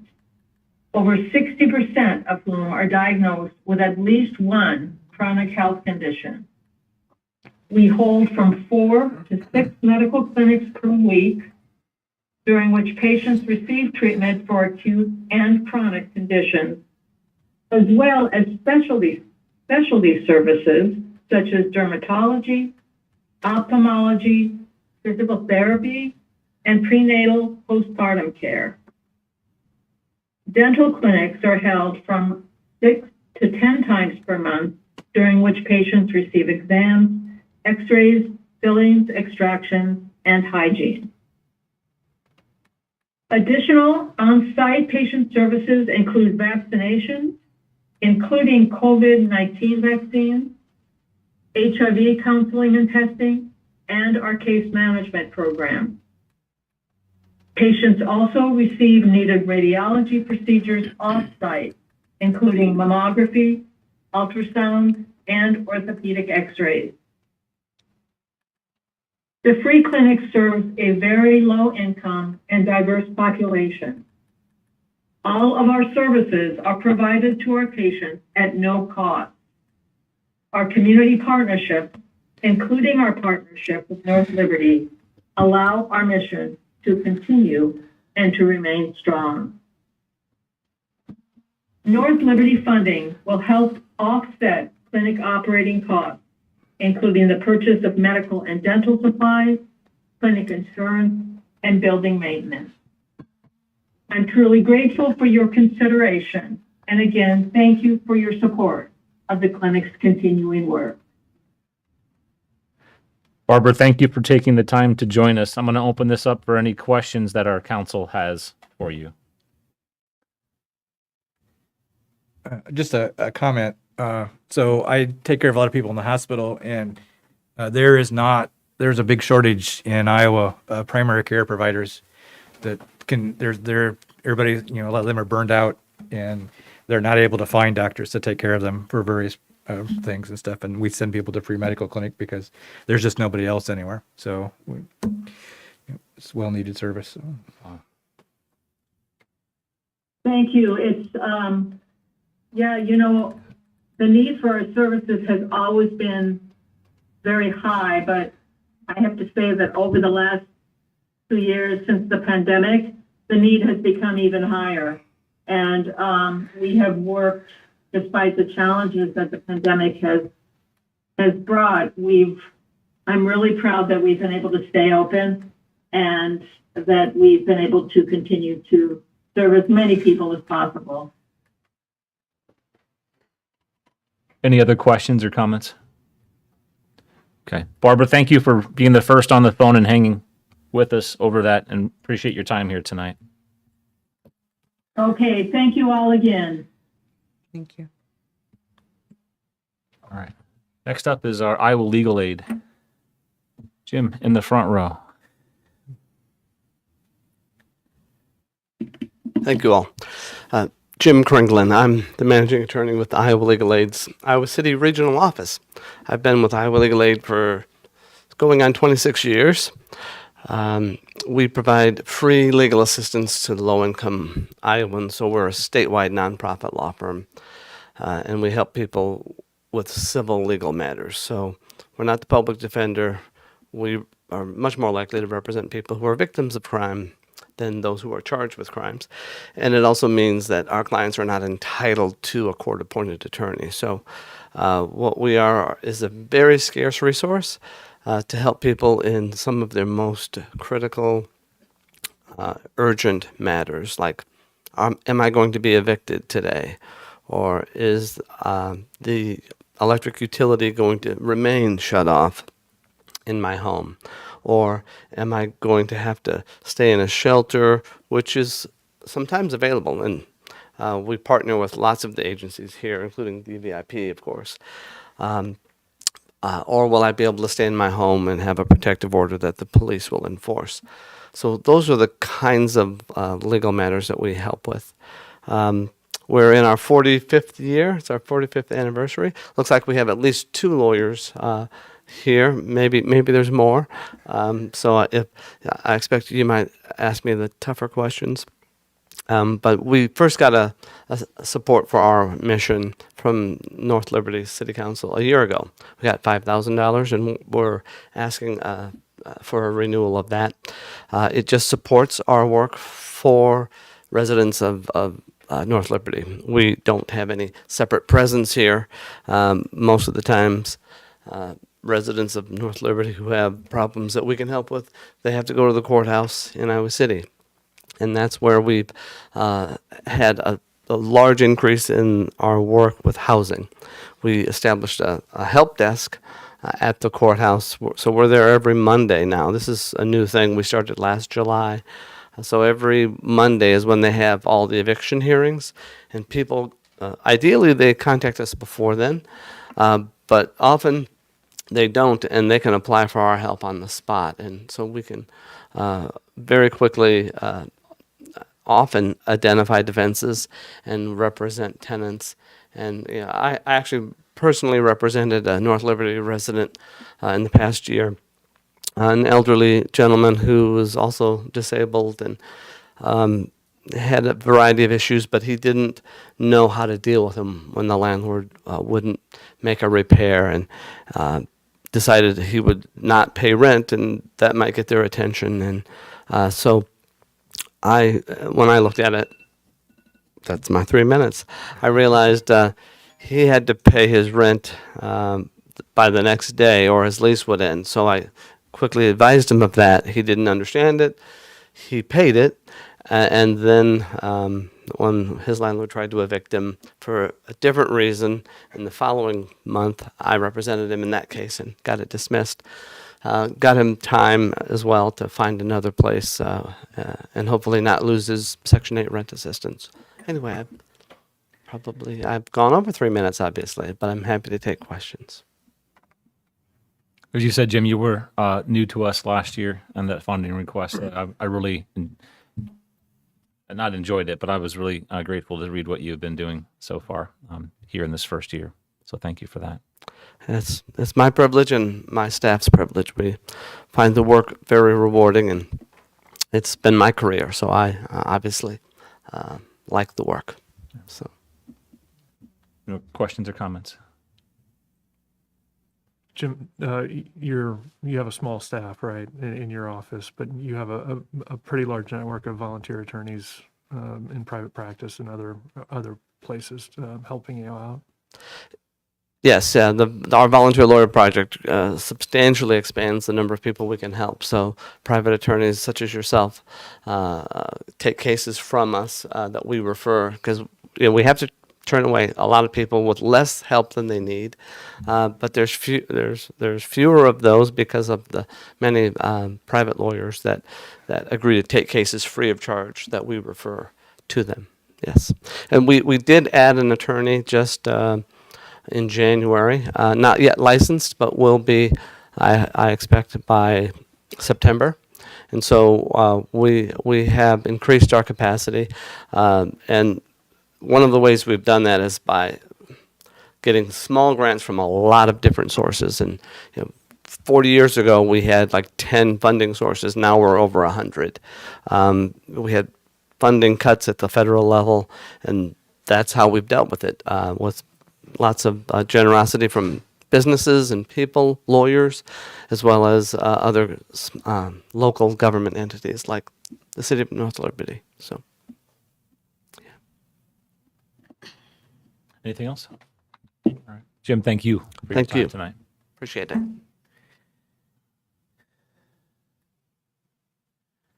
Next up is the Iowa Sober Living, and Mara Lee. Thank you for coming. Oh, thank you so much for having me. I am new to this. I have not applied to the social service grant of North Liberty. Iowa City Sober Living, you have the application in front of you. I have just a little brochure, 1/2 page brochure that just kind of outlines the highlight of what we are in a sentence. We are a recovery residence for women who are recovering from substance abuse addiction. I would like to just share a couple kind of amazing statistics that I have found when I was doing this application. As we all talk about COVID and how that's affected our organizations, in March of 2020, which was the lockdown month that we all remember, alcohol delivery to private homes from grocery stores increased in the month of March 264%.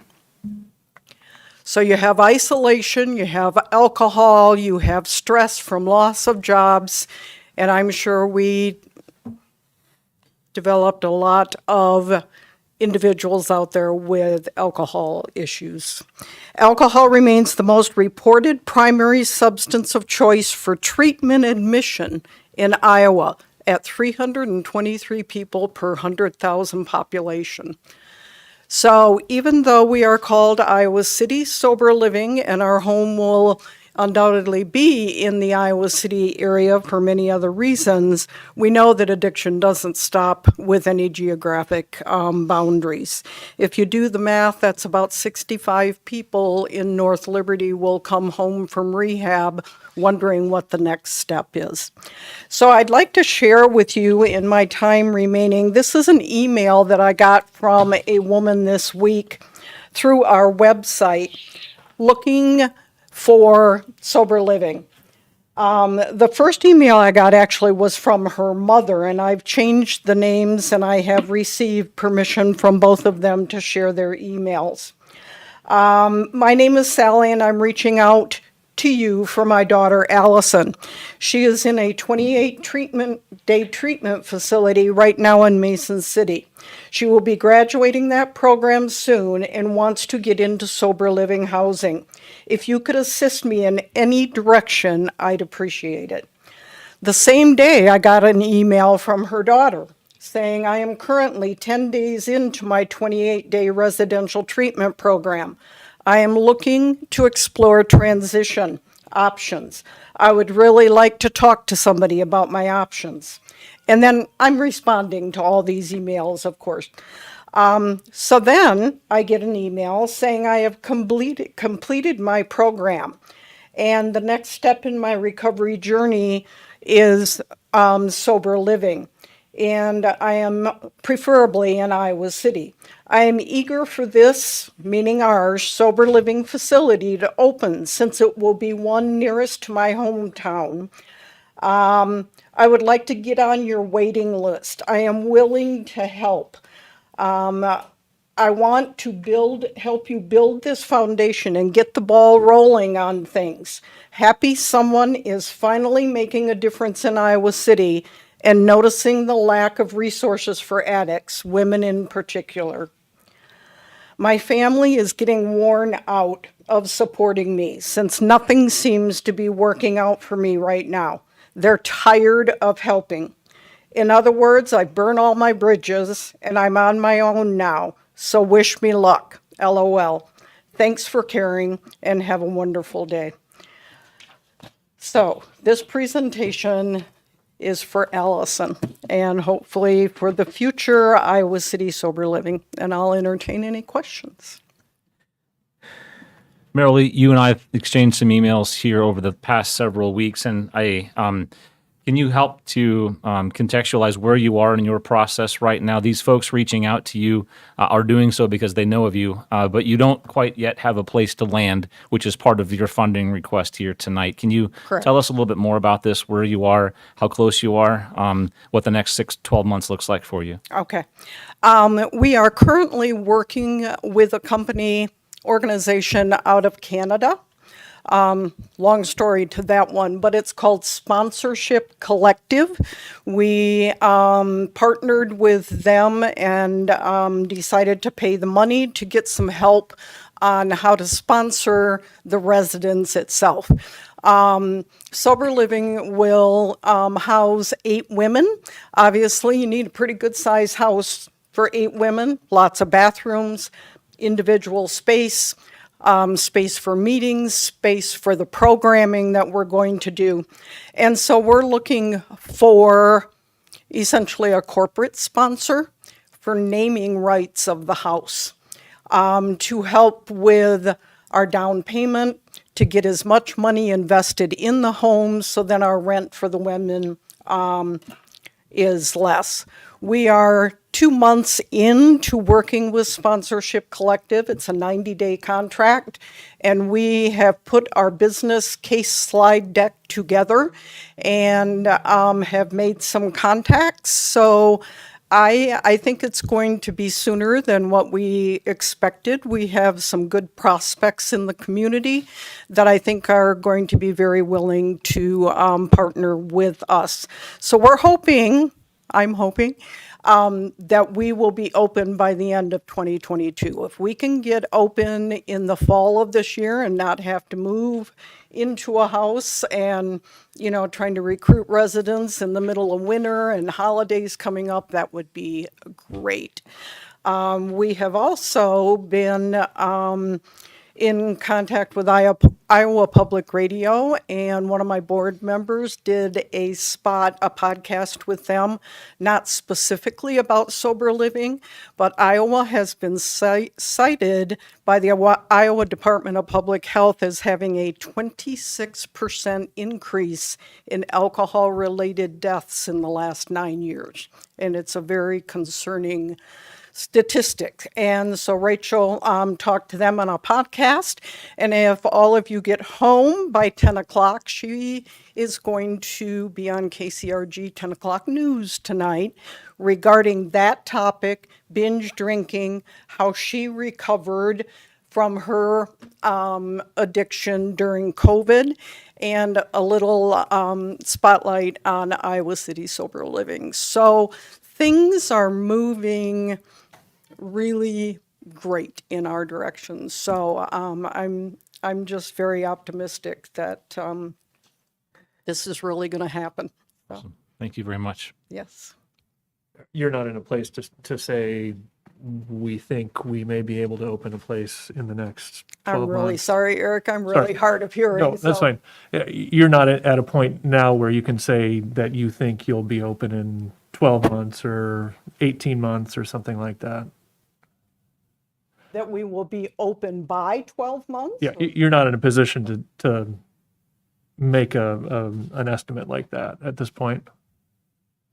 Well, as Ellen can test, we did get a $75,000 forgivable loan from the Housing Trust Fund of Johnson County. And that money is earmarked for our down payment on our house, and that grant expires October 22nd. So we need to have a residence or ask for an extension through that. So we're pushing really hard to get a house purchased. Okay. So we are doing lots of other fundraising. We've got other grants out there. So we're not putting all our eggs in one basket in regard to the Sponsorship Collective. But from what they're telling us, we should be able to ask probably about 50 to 100K for naming rights of the house if we put all our activations that we can do for that sponsor together and get the right sponsor. Question. And you haven't identified any house yet, or have you? No, because there's probably 6 of them on the market right now that would work. We have criteria set down, and there are some national standards in regard to space for each woman. And Iowa currently isn't one of the, I can't think of the term, but one of the members of this certifying body. But again, the Iowa Department of Public Health is working to get Iowa in as an alliance to the National Association of Recovery Residents. And I have talked to Cody from Iowa Department of Public Health, and we are on the list to be certified as soon as all that is in place. So. Anything else, you guys? How long would you anticipate people staying there? Staying at the house. We would like them to sign a 3-month contract. One of the other statistics is that 80% of people that leave a treatment facility will relapse within 90 days. 80%. So, and that's no fault of the treatment center. It's just that they don't have enough time. They don't have enough time to heal. And so that's what our house provides. So the longer they can stay there and get their life together and heal and learn to live sober, the more successful they will be. So 3 months minimum, 6 months is what the literature says, but as long as they can pay their share of a monthly rent, they can stay there. I mean, Allison says in here that she would like to maybe stay at a sober living facility for a year to make sure that she doesn't go back to her old ways. How are individuals subsidizing their stay? So they pay rent, just like it would be an apartment, and we're basing our rent on obviously our expenses and what the house ends up costing. But it is consistent with what they would pay for a 1 to 2 bedroom apartment in Iowa City, but it's an entire house living with 7 other women that are all going through the same thing. There will also be a house manager that is on site 24/7, and that person is in recovery as well. So aside from Allison, do you have any other applicants on a waiting list waiting for the house to be ready? Actually, last week was a busy week. I had a gentleman send me an email, and I had to say, we're just doing women. And then actually it must have been somebody that Allison was in rehab with up in Mesa City, because they said they were just starting the program and just looking to see what was out there. I don't think we're going to have any problem. We went through the venture school through John Papa John, and we did a customer survey. We have our referral-based treatment programs all in line. Not only the one in Mason City, we have partners with University of Iowa, Abbey Rehab. That's not their name, but I can't think of it right now. It's where I went. Abbey Treatment Center in Bettendorf, the outpatient chemical dependency at Unity Point and Mercy in Cedar Rapids are all just waiting for us to open our doors. I don't think it's going to be an issue. I think we're done. Marilee, thanks for your time tonight. Thank you Appreciate for all the questions.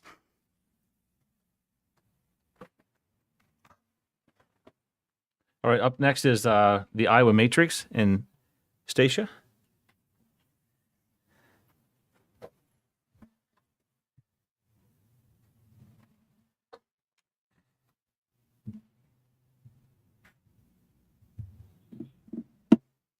Well, good evening. Thank you for allowing me the opportunity to come and present to you and share a little bit about the vision for Iowa Matrix. As you see laid out in your in the application that I submitted, it's a fairly lengthy and comprehensive vision, and so I don't want to waste a lot of time going into that tonight, but I'm happy to answer questions about that. And as you can see here, there's so many amazing services in Johnson County, and North Liberty specifically. The timing of yourselves as a city just is really unique, and being able to position how you integrate kind of resiliency into the city itself from the system level, but also how that interacts with the individual level. And so that's our goal. Is really, it's kind of a twofold vision, in that we're helping individuals navigate that successfully for their needs. We recognize that there's multiple domains in terms of whole person healing. And for example, like Christy Dozier working with these increased numbers of women and the need for sobriety and those kinds of things. So what we do is look at more of these kind of core issues that individuals are facing regarding their trauma, and the transitional piece of how do I now move out of this crisis stage and still access these services in ways that activate me into more successful and abundant living in healthy ways. What we know is the trauma itself is not going to go away. So how do I manage that effectively? So that's one layer for us, is this individual focus, our I Am program. And then we have this I Am Aware program, which is what I was seeking funding for here with you guys. And as part of our vision is to also impact systems, but because what we know for resiliency to occur effectively is that connection needs to happen, connectivity between individuals, but also connectivity and intersections between individuals and their systems, so that the context provides kind of a healing understanding of what trauma is and how people react to that, but also that we're providing training and awareness. As I am aware is what we've named as part of our program, that we're going into, for example, like in the application, going in and providing support to the Iowa City schools staff at Liberty High this coming year, and doing a 10 series training over the course of the year, and supporting the staff and the teachers in the educational classroom to build their own psychological flexibility, that they're engaging in these social emotional issues that these kids are encountering, that they're absorbing these emotions and then helping them navigate that effectively. But then they're also, how do I manage that myself? This is impacting me and my life and my stress. So being able to go into the systems themselves and train and prepare and equip them in ways with tools, train the community on issues regarding the developmental issues related to trauma and how that impacts the generational and historical outlayer of that, and some of that too. So my funding is specific to some of the I Am Aware series programming this coming year. Awesome. Thank you very much. You it mentioned quite a bit in your application, Liberty High School, and did just now. Is this something that you have in place right now that you will be doing in the school year? Yeah, we do have that lined up already. The dates are set aside for that. We've been working with Justin, the principal over at Liberty, already, specifically to lay out what that looks like for them, how we're going to measure that, and the effectiveness of that for their staff, and whether that's helpful for them or not, kind of as a pilot to see what that does for them. Yeah. Okay. What kind of questions do you guys have? So I just liked your application. I mean, you have big vision. I do. So. Yeah. Thank you. Yeah, same. That's what I thought too. You guys have anything else to? Do you have a target number of people that you want to be serving with the I Am Aware program, or? Honestly, I think for us right now is our goal is really to establish a presence, to really start moving into where we can collaborate and network with those who are existing in the community, and how do we weave ourselves in a way that fills in a gap and helps mobilize what exists. So for us, honestly, with the I Am Aware program, really it would depend on which piece of that training series you're talking about. For example, the piece where we weaved in providing a community event that talks about psychological flexibility and what that means, and how you can do that as individuals in the community. We'd probably be happy if a couple of hundred people would be able to attend that event, for example. But then but if we talk about like the tech series that we're looking at developing, it really would depend on for example, we're looking at October as being a domestic violence focus. So we're looking at safety and the use of technology and kinds of apps that are used to stalk individuals, and how can we find useful tools for technology that are preventative in terms of victimizing women and bullying and that kind of thing. So for us on that one, it might be more specific. If we'd be happy if we get 100, that kind of thing. But then on the flip side, looking at something like where we're looking at pulling a speaker that's a little more well known on just how technology impacts brain development in youth, and how that impacts the emotional management for youth, and what that means for families and parents trying to navigate, like, all right, how do I now deal with the backlash of my kid who has withdrawal effects from the screen, which they have to use for school, and have to use a generation that's going to be using virtual? How do we equip them to have some kind of a technological, what I often refer to as hygiene, to be able to manage like this interactive with that technology without feeling like they get sucked into it, when literally their brain is at a developmental stage where they're having these withdrawal effects as if they were coming off of heroin, basically, is the chemical reaction in the brain. So how do we do that? And then how do we provide the support to the parents and the community? So I would foresee, just based on, and this is just just general survey through like mom's pages and stuff, I would foresee that one be probably me a little more well attended. Honestly, Eric, I don't have I mean, our goal numbers would be happy at like 200 per event, honestly. But yeah, it really depends on how we can market it as well and the ability to blow that up. Great question. So the way that you have these programs listed in numerical order, is that in terms of priority or is that arbitrary?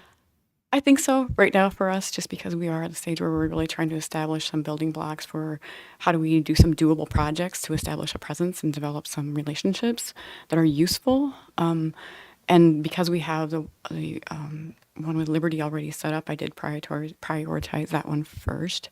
The technology one will probably, we'll attack that regardless of the level of funding. It just depends on how much funding we can get to really promote that and invite some really good speakers that will build awareness in the community on these issues.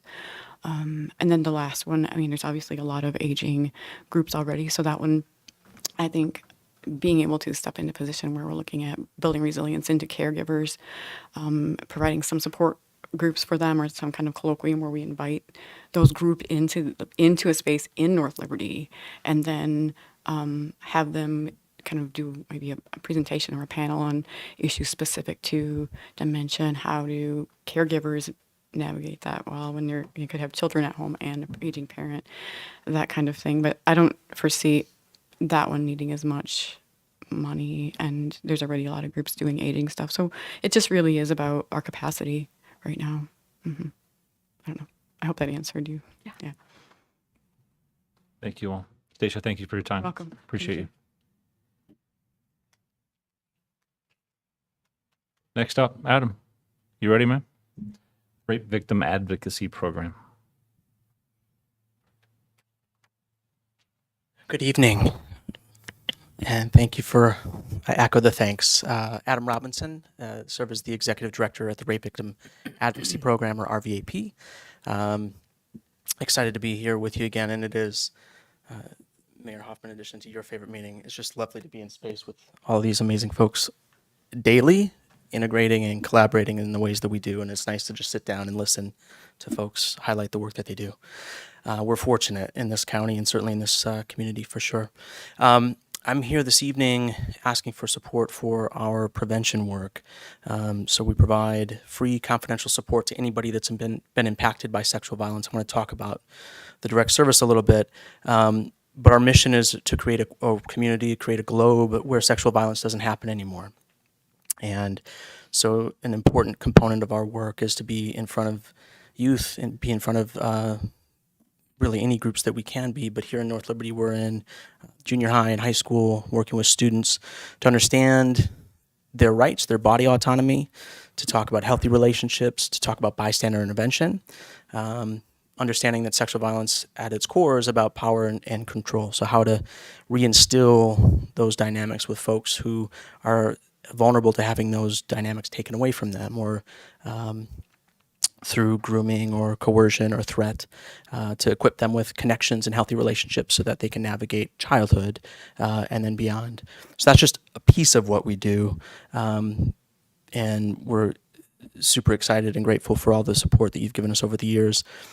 Also want to talk about the direct service work that we do as well. So for any of the residents in North Liberty who experience sexual violence, if they choose to go to the emergency room and have a forensic medical exam completed, it's RVAP that sends a confidential advocate to the hospital. It's RVAP that dispatches the sexual assault nurse examiner to that hospital to be able to facilitate the exam in a trauma-informed way and in a way that can equip that victim with information so that should they pursue legal consequences down the line, that they can get evidence from that medical exam to support their case.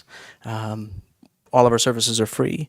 We try to reduce as many barriers as we can for those needing help, deserving help, so that they can access that help in a way that is consistent with their needs. Some of the important things that we've done during the pandemic pushed it, but was important beyond that too, is creating spaces that aren't the traditional spaces for healing. right? So we had support groups that were centering on making fancy coffee drinks.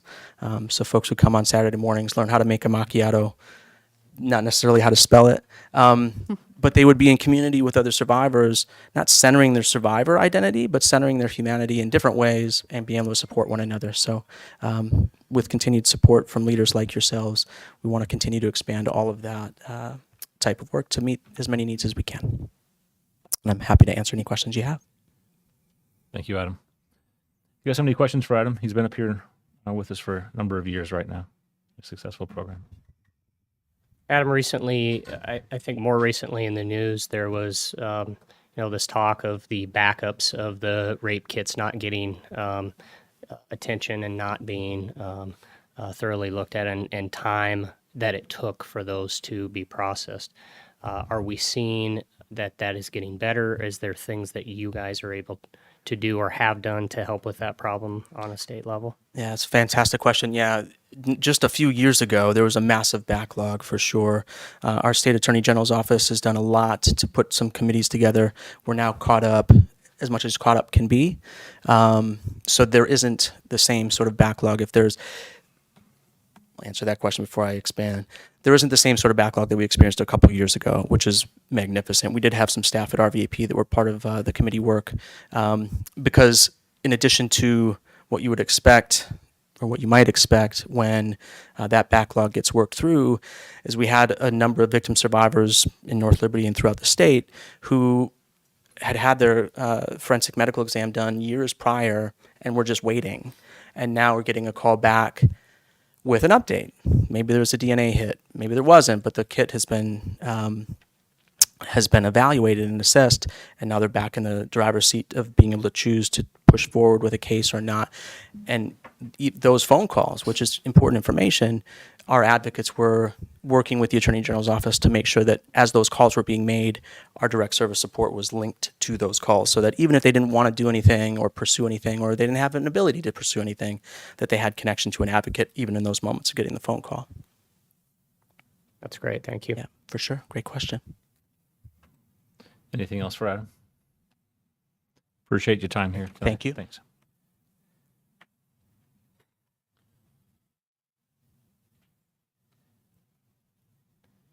Mark, I think I saw you out there, back in the corner with Shelter House. Should have played some lead-up music for you or something as a long trip to the podium. Next year, everybody will have walk-up music. Yeah, that they exactly. choose. Well, thanks, Mayor and Council, for the opportunity to come tonight. Again, I'm Mark Serter with Shelter House. I've been with the organization for about a little over 11 years. I had some things I was going to say today, but I've changed it after listening to some people too, and listening to some of the stories we talked about. But I believe most of you know who we are, and that Shelter House operates Johnson County's only general-use homeless shelter that provides emergency shelter for single adults and families in Johnson County. Councilor Wason told a story at the beginning of the meeting today about when you ran upon an accident that you're grateful for how quickly the emergency responders responded to the situation. And we like to think of ourselves, and we do our work in that capacity of when someone has a housing crisis, that we are able to respond quickly, and we think of it as emergency responders too, because we are the general point of contact for almost anybody having any sort of housing crisis in Johnson County. Since the information for the funding request regarding shelter is in your packets, I thought I'd spend my brief time that I have talking to you about how, especially since the start of the pandemic, we have helped residents of North Liberty in a different way, and not just with emergency shelter that I talk about in the packet, but with keeping them in their homes, preventing evictions, and preventing homelessness. Since the beginning of the pandemic, Shelter House has been able to leverage substantial state and federal funds to help keep people in their homes by providing supportive services and paying rental and utility arrears for those who have been faced with eviction notices and utility shutoffs. Since mid-2020, about July of 2020, we've helped over 1,000 people in Johnson County with this service, and in North Liberty in particular, 72 households, 114 people, and over $100,000 of rent assistance just to North Liberty residents alone during that time, with rent and utility arrears. Those are people living in poverty in your community, and they've had some sort of crisis that left them so far behind in their bills they didn't have the ability to catch up, and they would have ended up losing their housing. We are looking at ways to continue this service past 2025. We have some very good conversations with especially with the Iowa Finance Authority, how to leverage some further state and federal funds after some of the COVID relief funds run out during that time. I also wanted to comment when Jim, who I think left us, Grim Kringlin from Legal Aid, said that they are at the eviction help desk on Mondays when there is eviction court at the Johnson County Courthouse. Shelter House is there every day. We also, as soon as the docket comes out the prior week, we are calling the landlord, the property owner, and the tenant to try to mediate that before it even gets to court. If it gets to court, if they missed us and didn't figure it out, we meet the tenant even before Jim comes there too to try to offer our legal or our financial assistance and our supportive services if they're available too. If we're unable to help them, the landlord won't accept payment. Then Jim's group at Legal Aid picks them up and tries to find some sort of technicality, get an extension, get the eviction thrown out in a different way. So that's the partnership we have with Legal Aid. That when Jim mentioned that, I wanted to talk about that too. So Shelter House continues to have a huge impact on the communities in Johnson County. We help North Liberty access our services so there's a quick response to any housing crisis they may face. So thanks again for the opportunity to come talk to all of you today and the support that North Liberty has given us in the past and hopefully in the future. Thank you. You guys know Mark well and hopefully have been in his facility. Do you have any questions for him tonight? Because we know you're getting off easy, I think, Mark. Perfect. Thanks. Thank you. Next up is table to table. Nikki is here.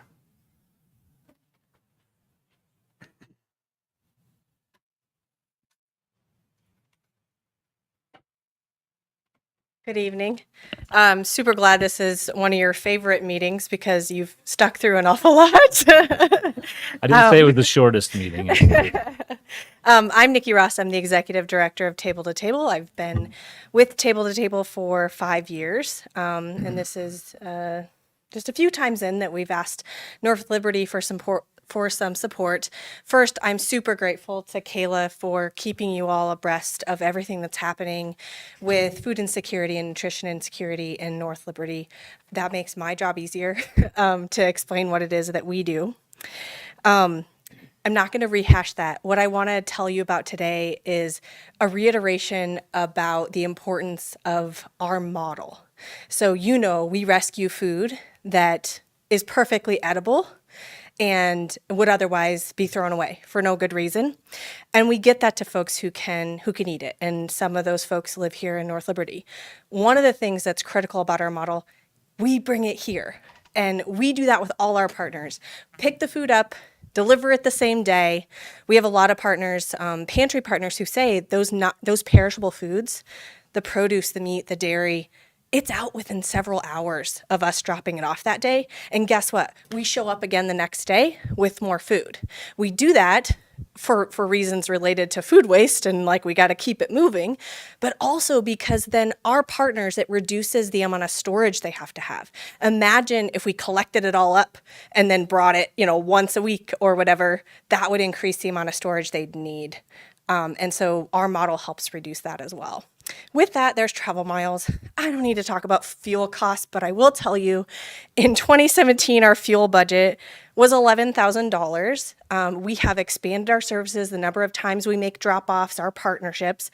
Our budget for FY 23, I don't know where I'm at. I'm sorry, it's late, is $20,000.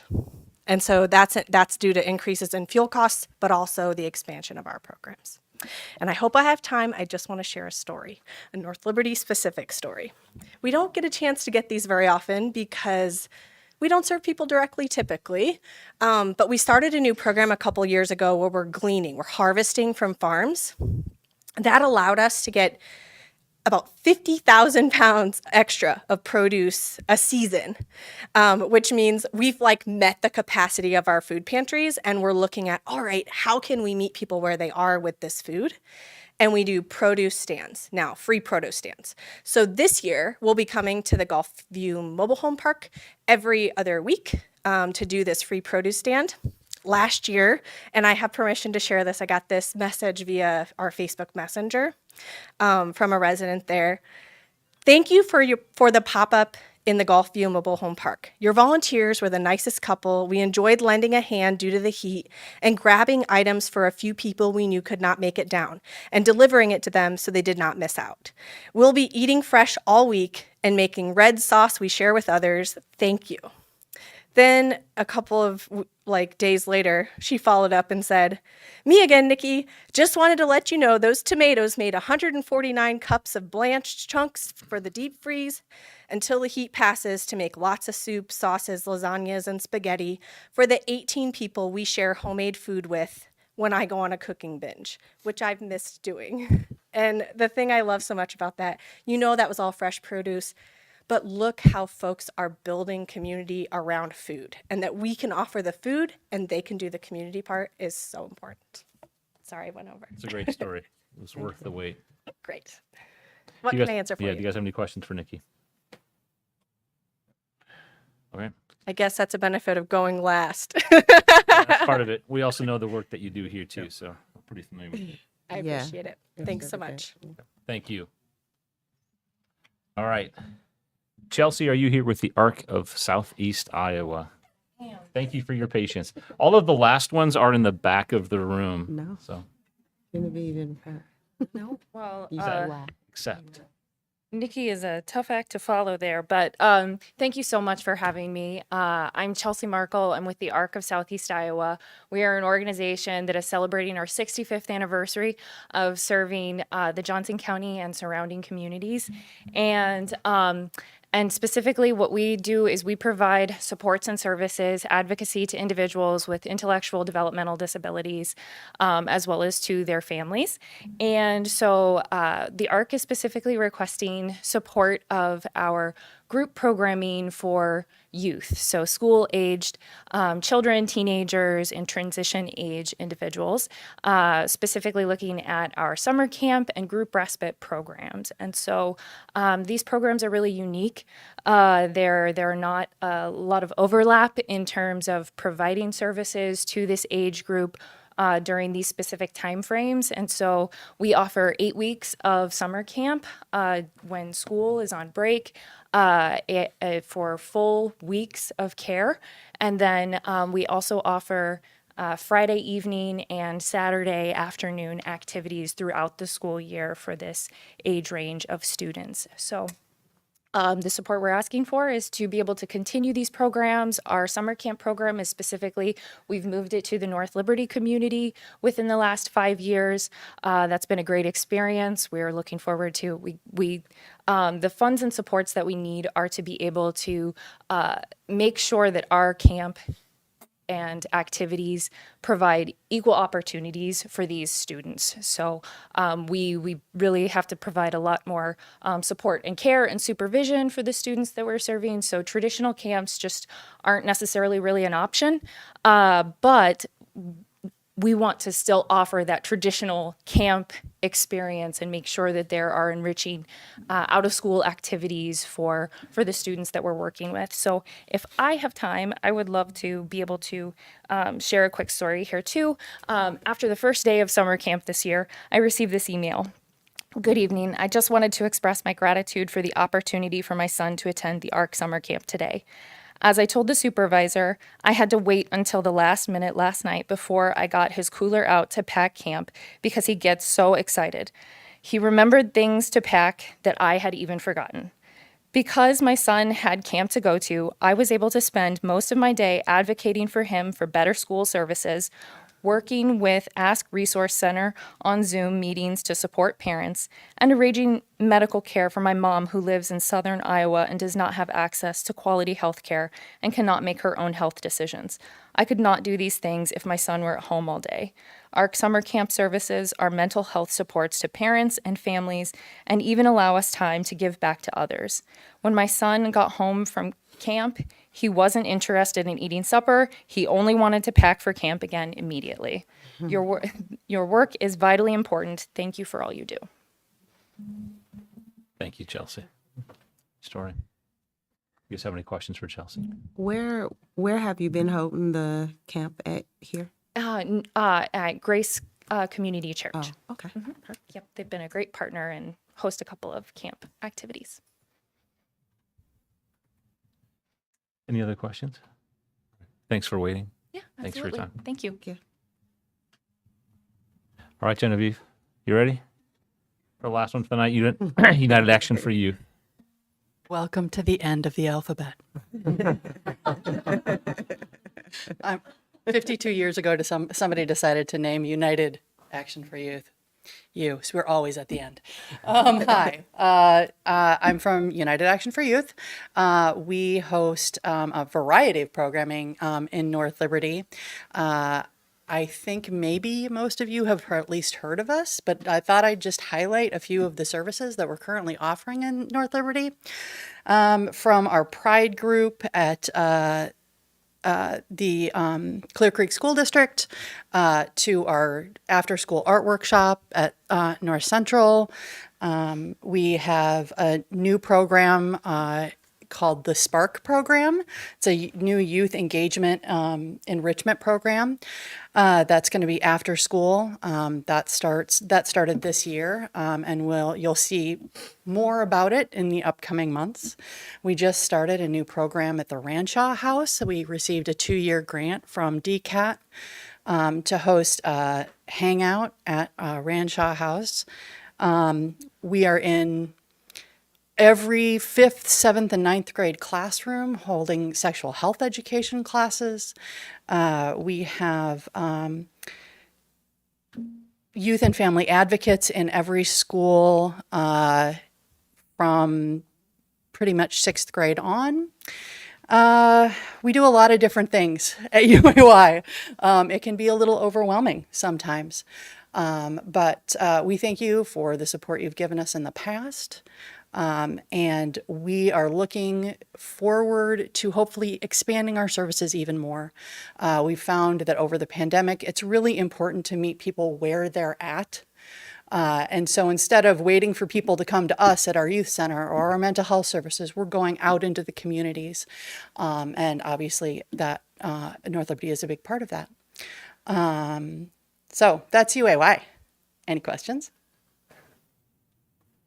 About how many youth are you serving in North Liberty? Do you Well, what you the know, number- I kind of hesitate to answer that question because the number last year was terrible because we were doing so many things online. So I think we had around 350 last year, and I'm sure we're going to be double that this year. I don't have a good number for that for this year, but between the expansion of services and just seeing a lot more kids this year than we did last, we expect that number to be pretty high. So this year you have a pretty good budget increase. What are you going to do with that? Well, like I said, we've also expanded a lot of our programming. So we have a lot more programs happening here in North Liberty. The Spark program, the main funding source for that is a private foundation. And they have, that provides most of the funding for that, but it's an expensive program to run. It's an experiential learning, outdoors-based program that is sending kids on hikes and making sure that they have all the equipment to do that. And our art groups are expanding every year. Art supplies are not the cheapest things in the world. So as programs have expanded, our costs have also expanded. Good question. Any other questions? Okay. Thank you very much. Thank you. Thank you. All right. Now, your works are all done. It's our work up here now. For the audience's knowledge, we had a budget of $150,000 that we determined about 4 months ago. And our request for funding is nearly $230,000 tonight. So you're probably already aware of that. So what we're going to try to work through as deliberately and as quickly as possible and as thoughtfully as possible is a way to make some compromise here to help you all and so that you can continue to do the work here in our city. So with that, one of you asked in a question that Ryan put out, do we have a scoring criteria? And the answer to that was no, because it's not that easy sometimes. We come to the meetings with our own thoughts. Some of us put numbers down, and we kind of have an idea where we will allocate. And if you're like me, that number changes throughout the night, and that's kind of the goal of being here. So with that, I think starting with some of the things that we might all have in common, let's find those quickly. And then those that we might not, let's deliberate and talk about how we can get to some of those. So I have the mic. I'll just go first. I generally look at groups that have been that have received funding from us in the past as kind of my starting point. And I may not necessarily award what they're asking for this year, but I try my darndest in the budget to try to get to them what they got from us last year. So with that, there's probably 2/3 of the groups that are here tonight or more that kind of met that criteria for me. So that quickly chewed up some of my monies in there. I don't know if there's a fancy, great way to get through this. Tracy, you have some ideas? I have a spreadsheet, so Okay. I'm tracking where we are to get to the 150,000. Okay. So, unless anybody has any objection, I'm going to kind of go through some that I think we're probably not going to have a terrible amount of disagreement on, and see if we can just pick off some of these easy ones first. So, in no particular order, I'm kind of starting, I guess, at the towards the top. DVIP has been doing work with us here for a long time. This is an example of a group that got $7,000 last year, and they only requested $7,500. But if I can get them $7,000 again, that's where my number came in. Friends of the Center, they asked us for nearly $7,000. They asked for $8,000 last year, so $7,000 again for them this year was where I came in. Girls on the Run, $3,200 was last year, and I wanted to do that again for them this year. Trying to color code a couple of things as I go along here. Houses into Homes, they got $8,000 last year. Their request was just shy of $8,800 this year, so I made that $8,800. The school of the Iowa City Community School District Foundation, free medical clinic, Iowa Legal Aid. Those I just matched what they were asking for. $5,000 a piece in there. Rape Victim Advocacy Group asked for $4,000. I agreed with that.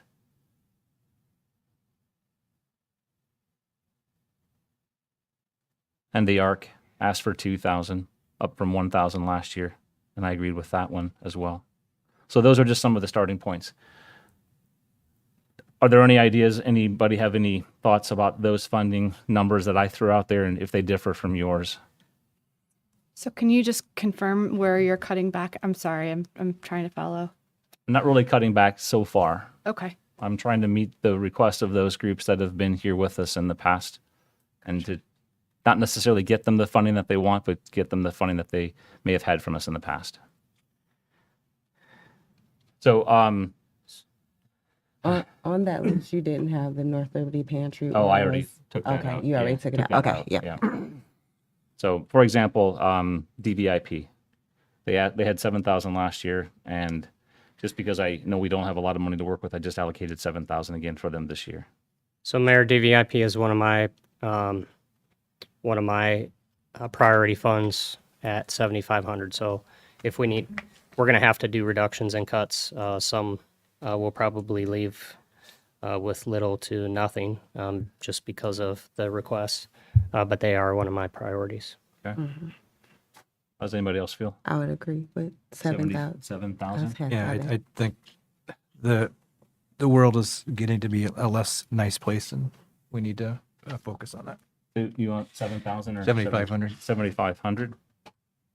Eric, Ashley? I had them at 7. Okay. 7. Okay, I think 7 wins the day for right now. Friends of the Center, we can make it 6,900, 7,000. I where had was. 7. Okay. I think their work is important for our seniors. Any number other than 7,000? I'm okay with that. Okay. I had 6, but I'm You okay? flexible. Okay. Well, stand by. We may need some of that. Girls on the Run. I'm at 32 on that one. I would agree with that. Okay. I'm going to just keep going unless you have an objection. Pipe up. Houses into Homes. Houses into Homes is priority fund for me as well at full. So 8750. Correct. Any objections? I was at 8 on that one, but I went 8. All right. Brent, we're going to knock that down to 8,000 just for the moment.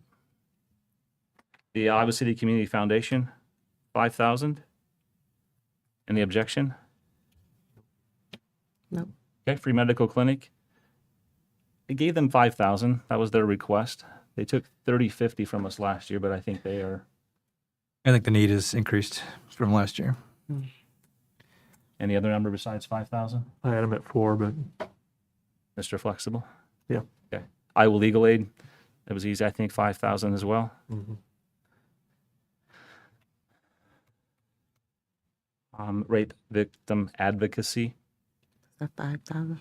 You had 5,000. Was for it that? 5,000? Their request was 4. 4. They got 3 last year. I was okay with the 4. I was as well. I was at 35. Okay. You know what, Mr. Flexible?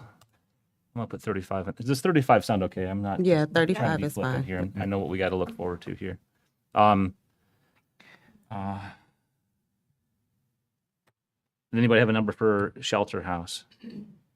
Mayor, that's a priority fund for me at full, 10 grand.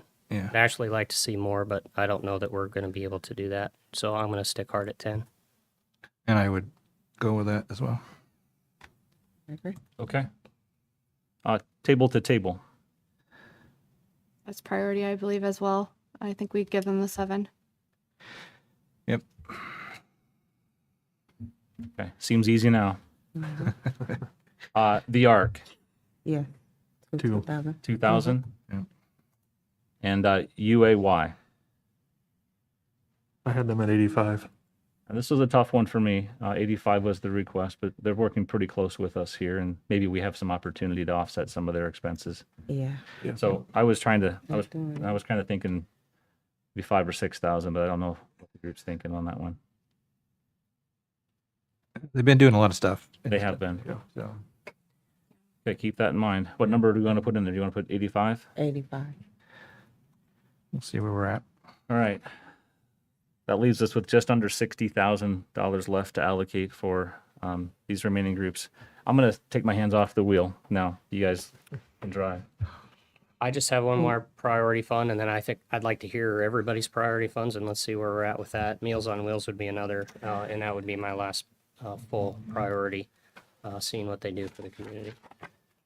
I like Brian's I think it was Brian's idea about looking for other groups that can help out with that one. I wasn't as committed to the 15,000, but 10,000 for sure. 10,000 for Yeah. me. I was at 10. I mean, I would be willing to do 11 just to see what they could do with a little bit of that. Okay. But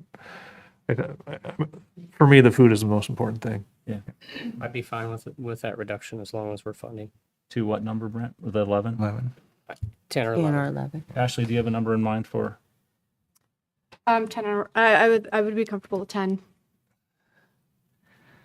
How does 10 feel for the group? Yep. Okay. What's left? We have, Who haven't we? yeah, we have the, Big Brothers, we have 4 C's, Big Brothers, Big Sisters, Center for Worker Justice, Community, Quarter Community Action Network, Housing Trust Fund, Iowa Matrix have not been addressed. correct. So the top ones in alphabetical order were tough just because of the amount of the request and just not having all of the funds available to do that. 4Cs was a new partner of ours here.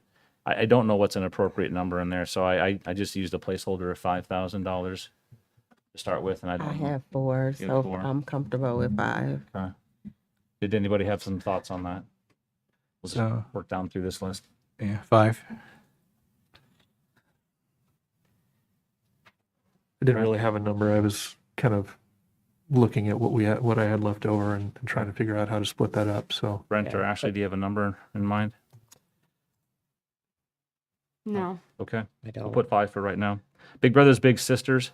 That was in the application and also in the presentation.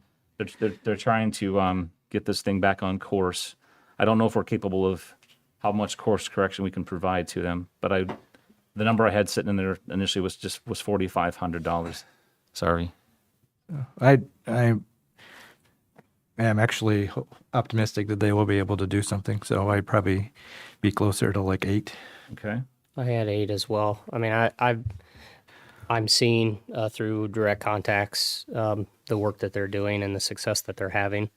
You know, at the limited funds that we have, we're not able to full support, but they are doing important work. Okay. I had 8 down. Did you really? Okay. All I right. was at 65, which would supposedly cover about half, or what the list is currently. But Yeah. Okay. Okay. Centers for Workers Justice. We gave them 5,000 last year, and I thought maybe because of the partnership that we're doing with them already this year, that maybe I would just match that 5,000 in there again in this allocation. That's one number.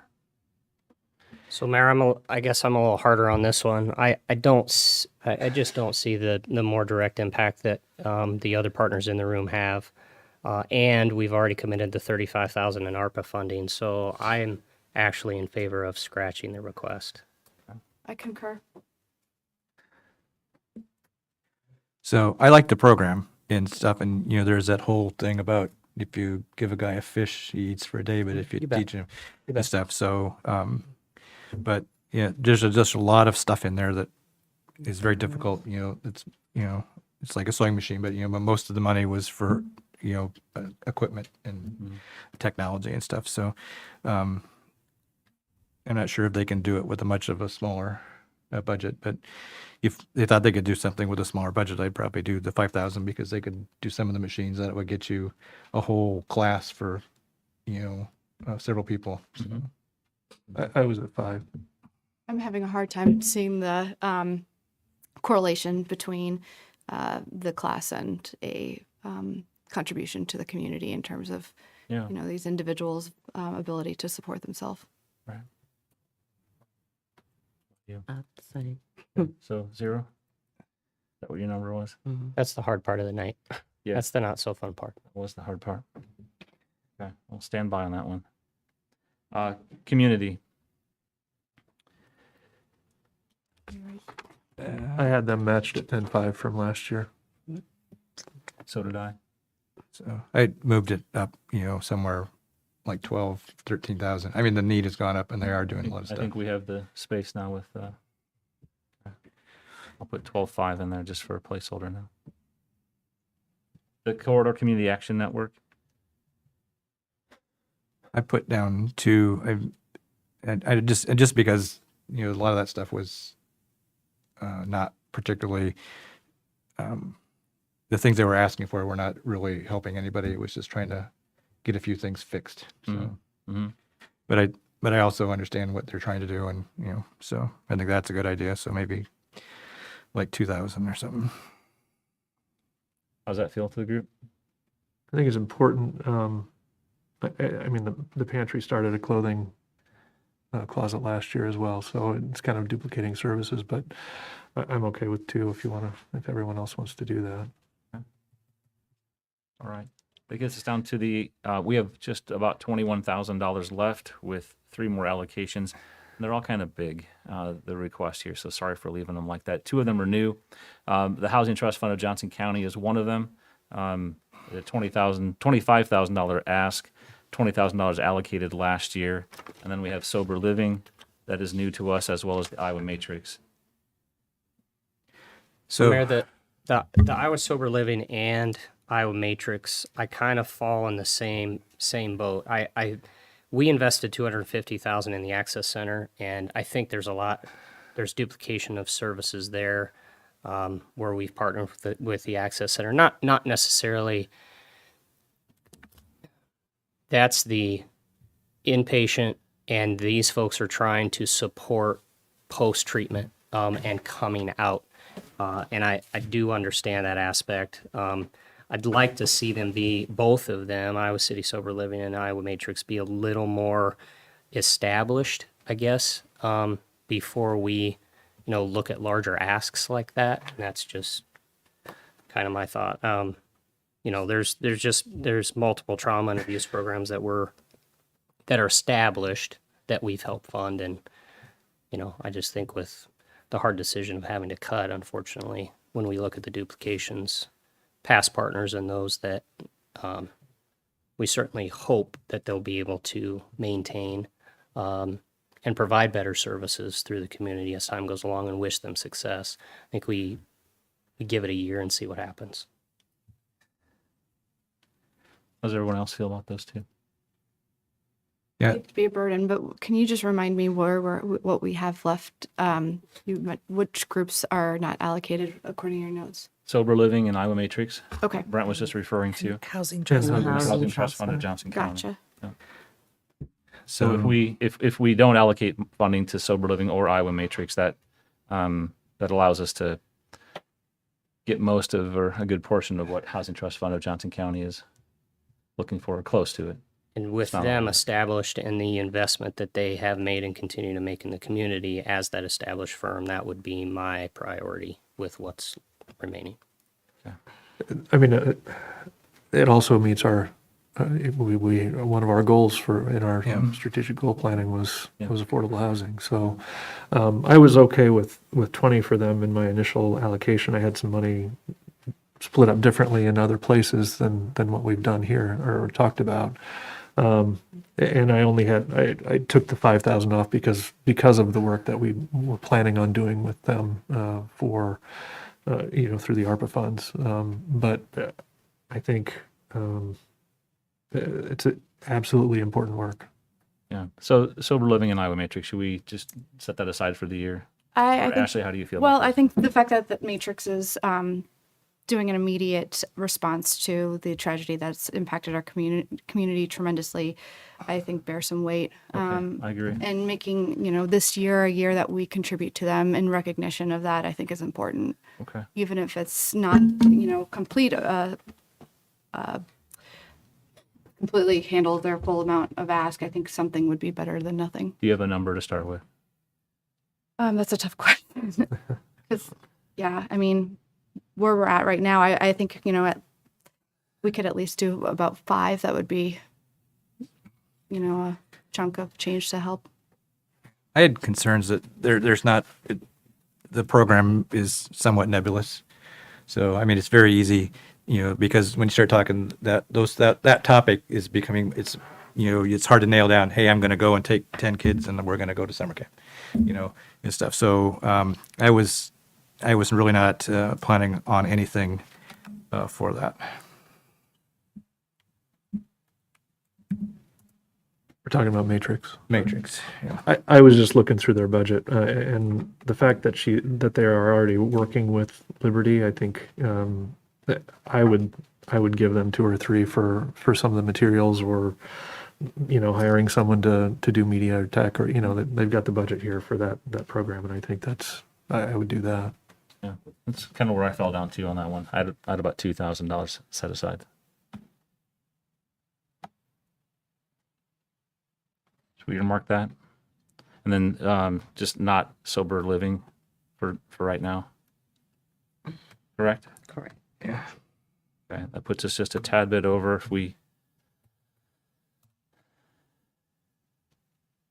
If we just provide what the Housing Trust Fund of Johnson County last year gave to us at $20,000, it's going to put us over by just $700. So that's an easy thing to just pull back on paper.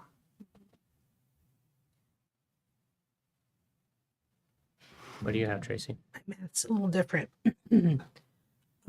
Because I come out at 148,700.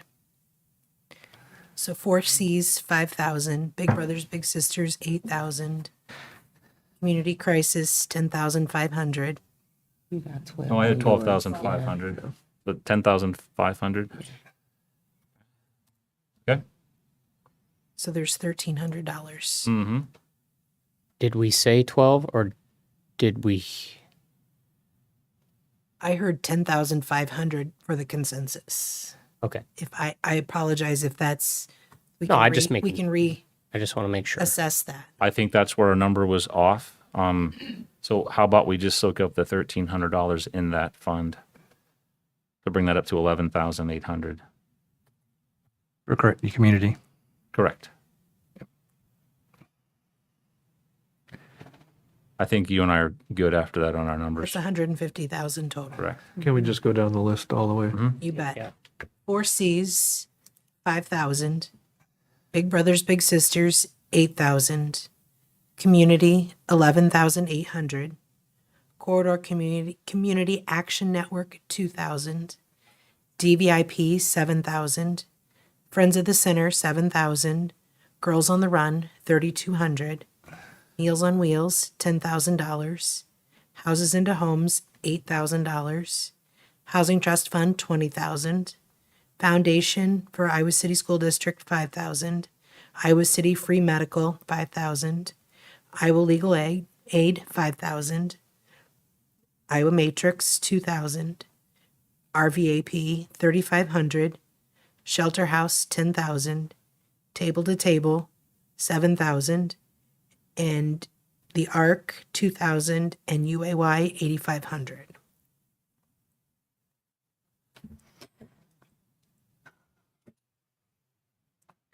I omitted the North Liberty Pantry, but You'd already had that in that's there. already been Yep. decided.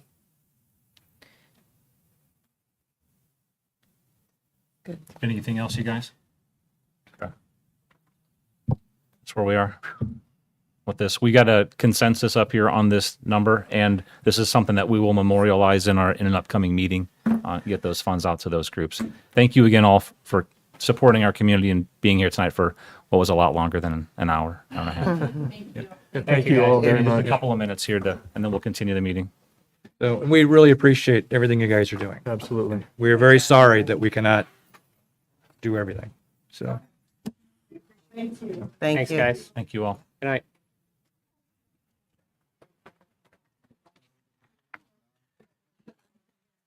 What's that?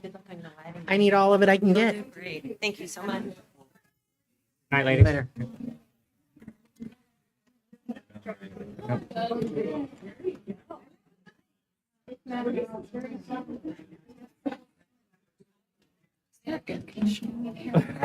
I don't know. Thanks.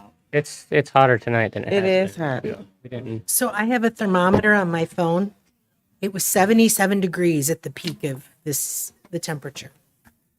So I don't know what the in this thermostat- room? Yes. It Yeah. kicked on a while ago, but All right. Say 80 over here. Well, over here it's only 77. Because there's no hot air around. Right. motion to adjourn. Yeah. How you doing, Grant? You hanging in there? You know, fat guy in a suit. Okay.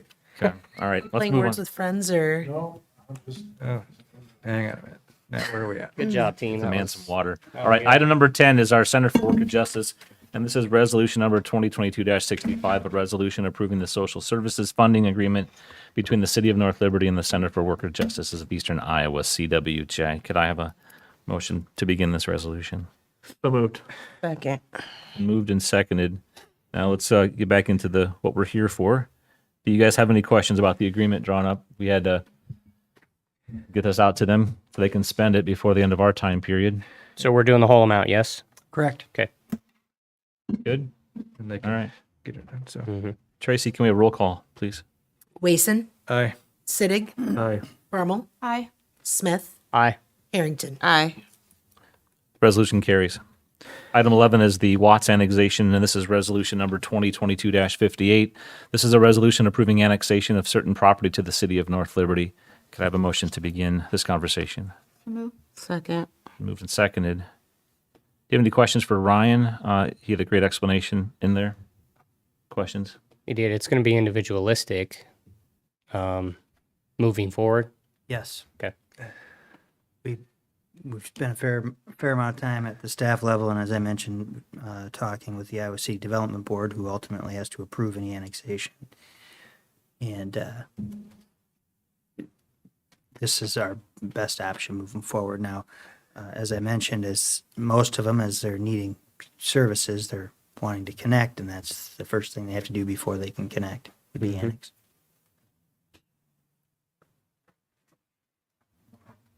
Tracy, roll call, please. Smith, Aye. Bermal, Aye.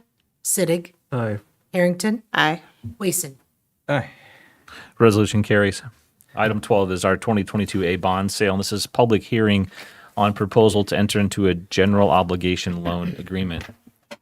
I imagine you're both here to provide public comment into our general bond. They were here for the All right. Wattsonization. Thought I'd try it out. Item B is our resolution number 2022-59, and this is a resolution authorizing and taking additional action on proposal to enter into our GO loan agreement. Could I have resolution So moved. I'll second. been moved and seconded? Do you guys have any questions on where we are in this process or anything for Ryan or Tracy? Just that's a scary email from Tracy. Yeah. Oh, Ryan said it earlier, but it's been 3 hours ago. Just please make sure you go through that attachment. It is really important to all of us. Yeah, our name is on it. Did you send it out too? No, I just mentioned it earlier. Oh, Here. Yeah. sorry. Yeah, you emailed, he mentioned it, I backed it up a few hours later. And we'll get to go through training here before too long, probably, on why it's important. When do we need to have that, have comments to you about, if we have any? I don't know that it says in there. Tomorrow morning, 9 o'clock. No, we'll give you till noon. Oh, till noon. Okay. I think if I'm my looking. memory serves right, the next council meeting will be when the continuing disclosure is approved as a part of the proceedings. So, or whenever the next meeting when we approve the next phase, that includes the continuing disclosure. I have very little experience with something like this. Is there anyone that would be willing to walk me well, obviously. Yeah, we can talk about it. Great. It's not as much pressure as it sounds. I don't know. I know we did make a pretty big deal out of it for the first time, but it's important because this has become important It's to us. become really important. Yeah. It's become really critical, and there have been enforcement actions taken, but it's been also, we try really hard to be as true and correct and thorough and accurate. If we make a mistake, there's going to be lots of eyes that can catch it. But in other places, there's been some blatant. Yeah, it's been pretty egregious. Statements. Yeah. And this is why we put hot coffee or hot on a cup of coffee now, because there were some pretty egregious actions in the past 10 years. So To be clear, not by us. not by us. Sorry. Not by us at all. No, not at all by us. Great Thank you for saying that, attorney. Right. All right. Could I get a motion to approve resolution 2022-59? I'm sorry, we're done. Discussion. Tracy, roll call, please. Smith, Aye. Harrington, Aye. Sittig, Aye. Bermo, Aye. Wason. Aye. Resolution carries. Item 13 is our FY23 salary resolution, and this is resolution number 2022-60, a resolution authorizing salaries and hourly wages for city employees for the fiscal year of July 1st, 2022 through June 30th, 23. 2023. Could I have a motion to open this discussion? So moved. Second. Moved and seconded. Do you guys have questions in the packet? Seeing none. Tracy, roll call, please. Wason, Aye. Smith, Aye. Sittig, Aye. Harrington, Aye. Bermo. Aye. Resolution carries. Item 14 then are 3 tobacco citations that we have on here. We'll one at a time. Item A is resolution number 2022-61, a resolution accepting payment of $300 civil penalty from Liberty Doors, Inc. Could I have a motion for this discussion, please? So moved. Second. Been moved and seconded. For those of us that have seen this before, this is standard course of action. Those of you that have not, do you have any questions? Quick question. Who keeps track of the get out of jail free card?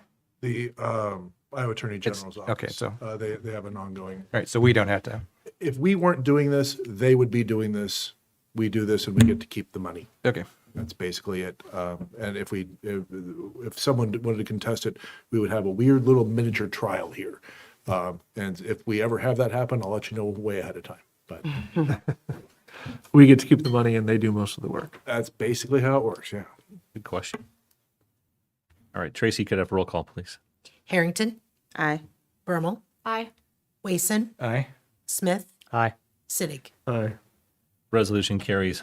Item B is resolution number 2022-62, and this is a resolution accepting payment of $300 civil penalty for the station LLC.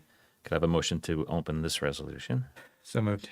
Second. Moved and seconded. Any other questions? This one? Tracy, roll call, please. Harrington, Aye. Smith, Aye. Sittig, Aye. Bermal, Aye. Wason. Aye. Resolution carries. And item C then is resolution number 2022-63. This is a resolution accepting use of section 453A.223, affirmative defense to tobacco civil penalty by Come and Go LC. Could I have a motion to open this discussion? So moved. Second. Been moved and seconded. Does anybody have any questions on this one? It's slightly different. Eric doesn't. No? Okay. Let's move it. Tracy, roll call, please. Wason, Aye. Bermal, Aye. Sittig, Aye. Harrington, Aye. Smith. Aye. Resolution carries. Item 15 is Heritage Drive Stormwater Project, and this is resolution number 2022-64, a resolution approving the services agreement between the City of North Liberty and Shive Hattery, Inc. for the Heritage Drainage Improvements Projects. Could I have a motion to open this resolution? So moved. Second. Moved and seconded. Any questions on what Ryan provided to us? What's in the packet? So this is the engineering to kind of stabilize that. Correct. And we'll hope to complete it this fall then. That be something we do, or? Yes. We will. City do it? or No. Hire it out? We'll hire it out. I mean, the project on St. Andrews is really held up.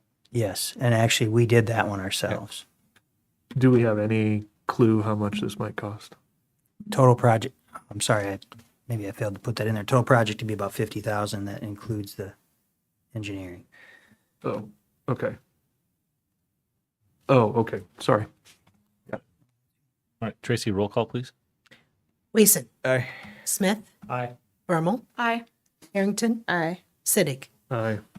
Resolution carries. Item 16 is our park speed limits, and this is a public hearing regarding proposed amendment to speed limits in city parks. Anyone in the audience commenting on speed limits in parks? All right, closing public hearing. Item B then is our first consideration on ordinance number 2022-13, an ordinance amending the traffic speed regulations for parks, cemeteries, and parking lots. Could I have a motion to open this consideration? So moved. Second. Moved and seconded. There was a question that Ryan responded to. We satisfied with that, or other questions? This would apply to bicycles and stuff, wouldn't it? I think it would apply to everyone, right? Yes, it would. I mean, it's 10 miles an hour. I mean, you could conceivably. So, An okay. e-bike for sure. I would hope so. Yeah. Okay. Yes, it would apply to speed limits. It doesn't limit to motorized vehicles. And there's a question of whether this is part of our streets. It's 9:00. I'm gonna stop talking. Yes. Okay. It wouldn't apply to trails though, would it? No. Are you worried about your running speed? No. Tracy, could I have roll call, please? Wason, Aye. Sittig, Aye. Bermal, Aye. Harrington, Aye. Smith. Aye. First consideration passes. Item 17 is mobile food units ordinance, and this is our second consideration of ordinance number 2022-12, an ordinance amending Chapter 124 of the North Liberty Code of Ordinances by replacing licensing and temporary outdoor eating establishments with licensing and regulations of mobile food units. Do I have a motion to for the second consideration? So move. Second. Been moved and seconded. Any questions, comments since last meeting? We call Russ if he's not here. Be very mad at He us. assured me he'd be watching. Oh, okay. All right. Tracy, roll call, please. Sittig, Aye. Smith, Aye. Harrington, Aye. Bermal, Aye. Wason. Aye. We should offer him a reward if he calls us before 10 o'clock to see if he really is. It's only 9:00 there. So 9. yeah, where he's at. Yeah.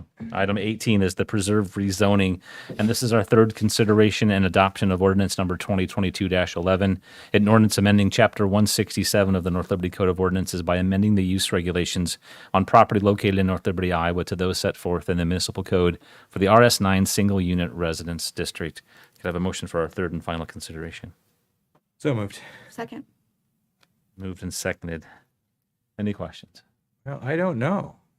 All right. Too bad. Tracy, roll call, please. Harrington, Aye. Wason, Aye. Sittig, Aye. Bermal, Aye. Smith. Aye. Been moved and now adopted. Item 19 is old business. Item 20, new business. Item 21 is for our adjournment. Can I have a motion for that, please? So moved. We all Seconded. moved. There to All in favor, say aye. Aye. Thank you all like very a half much. hour ago. You did.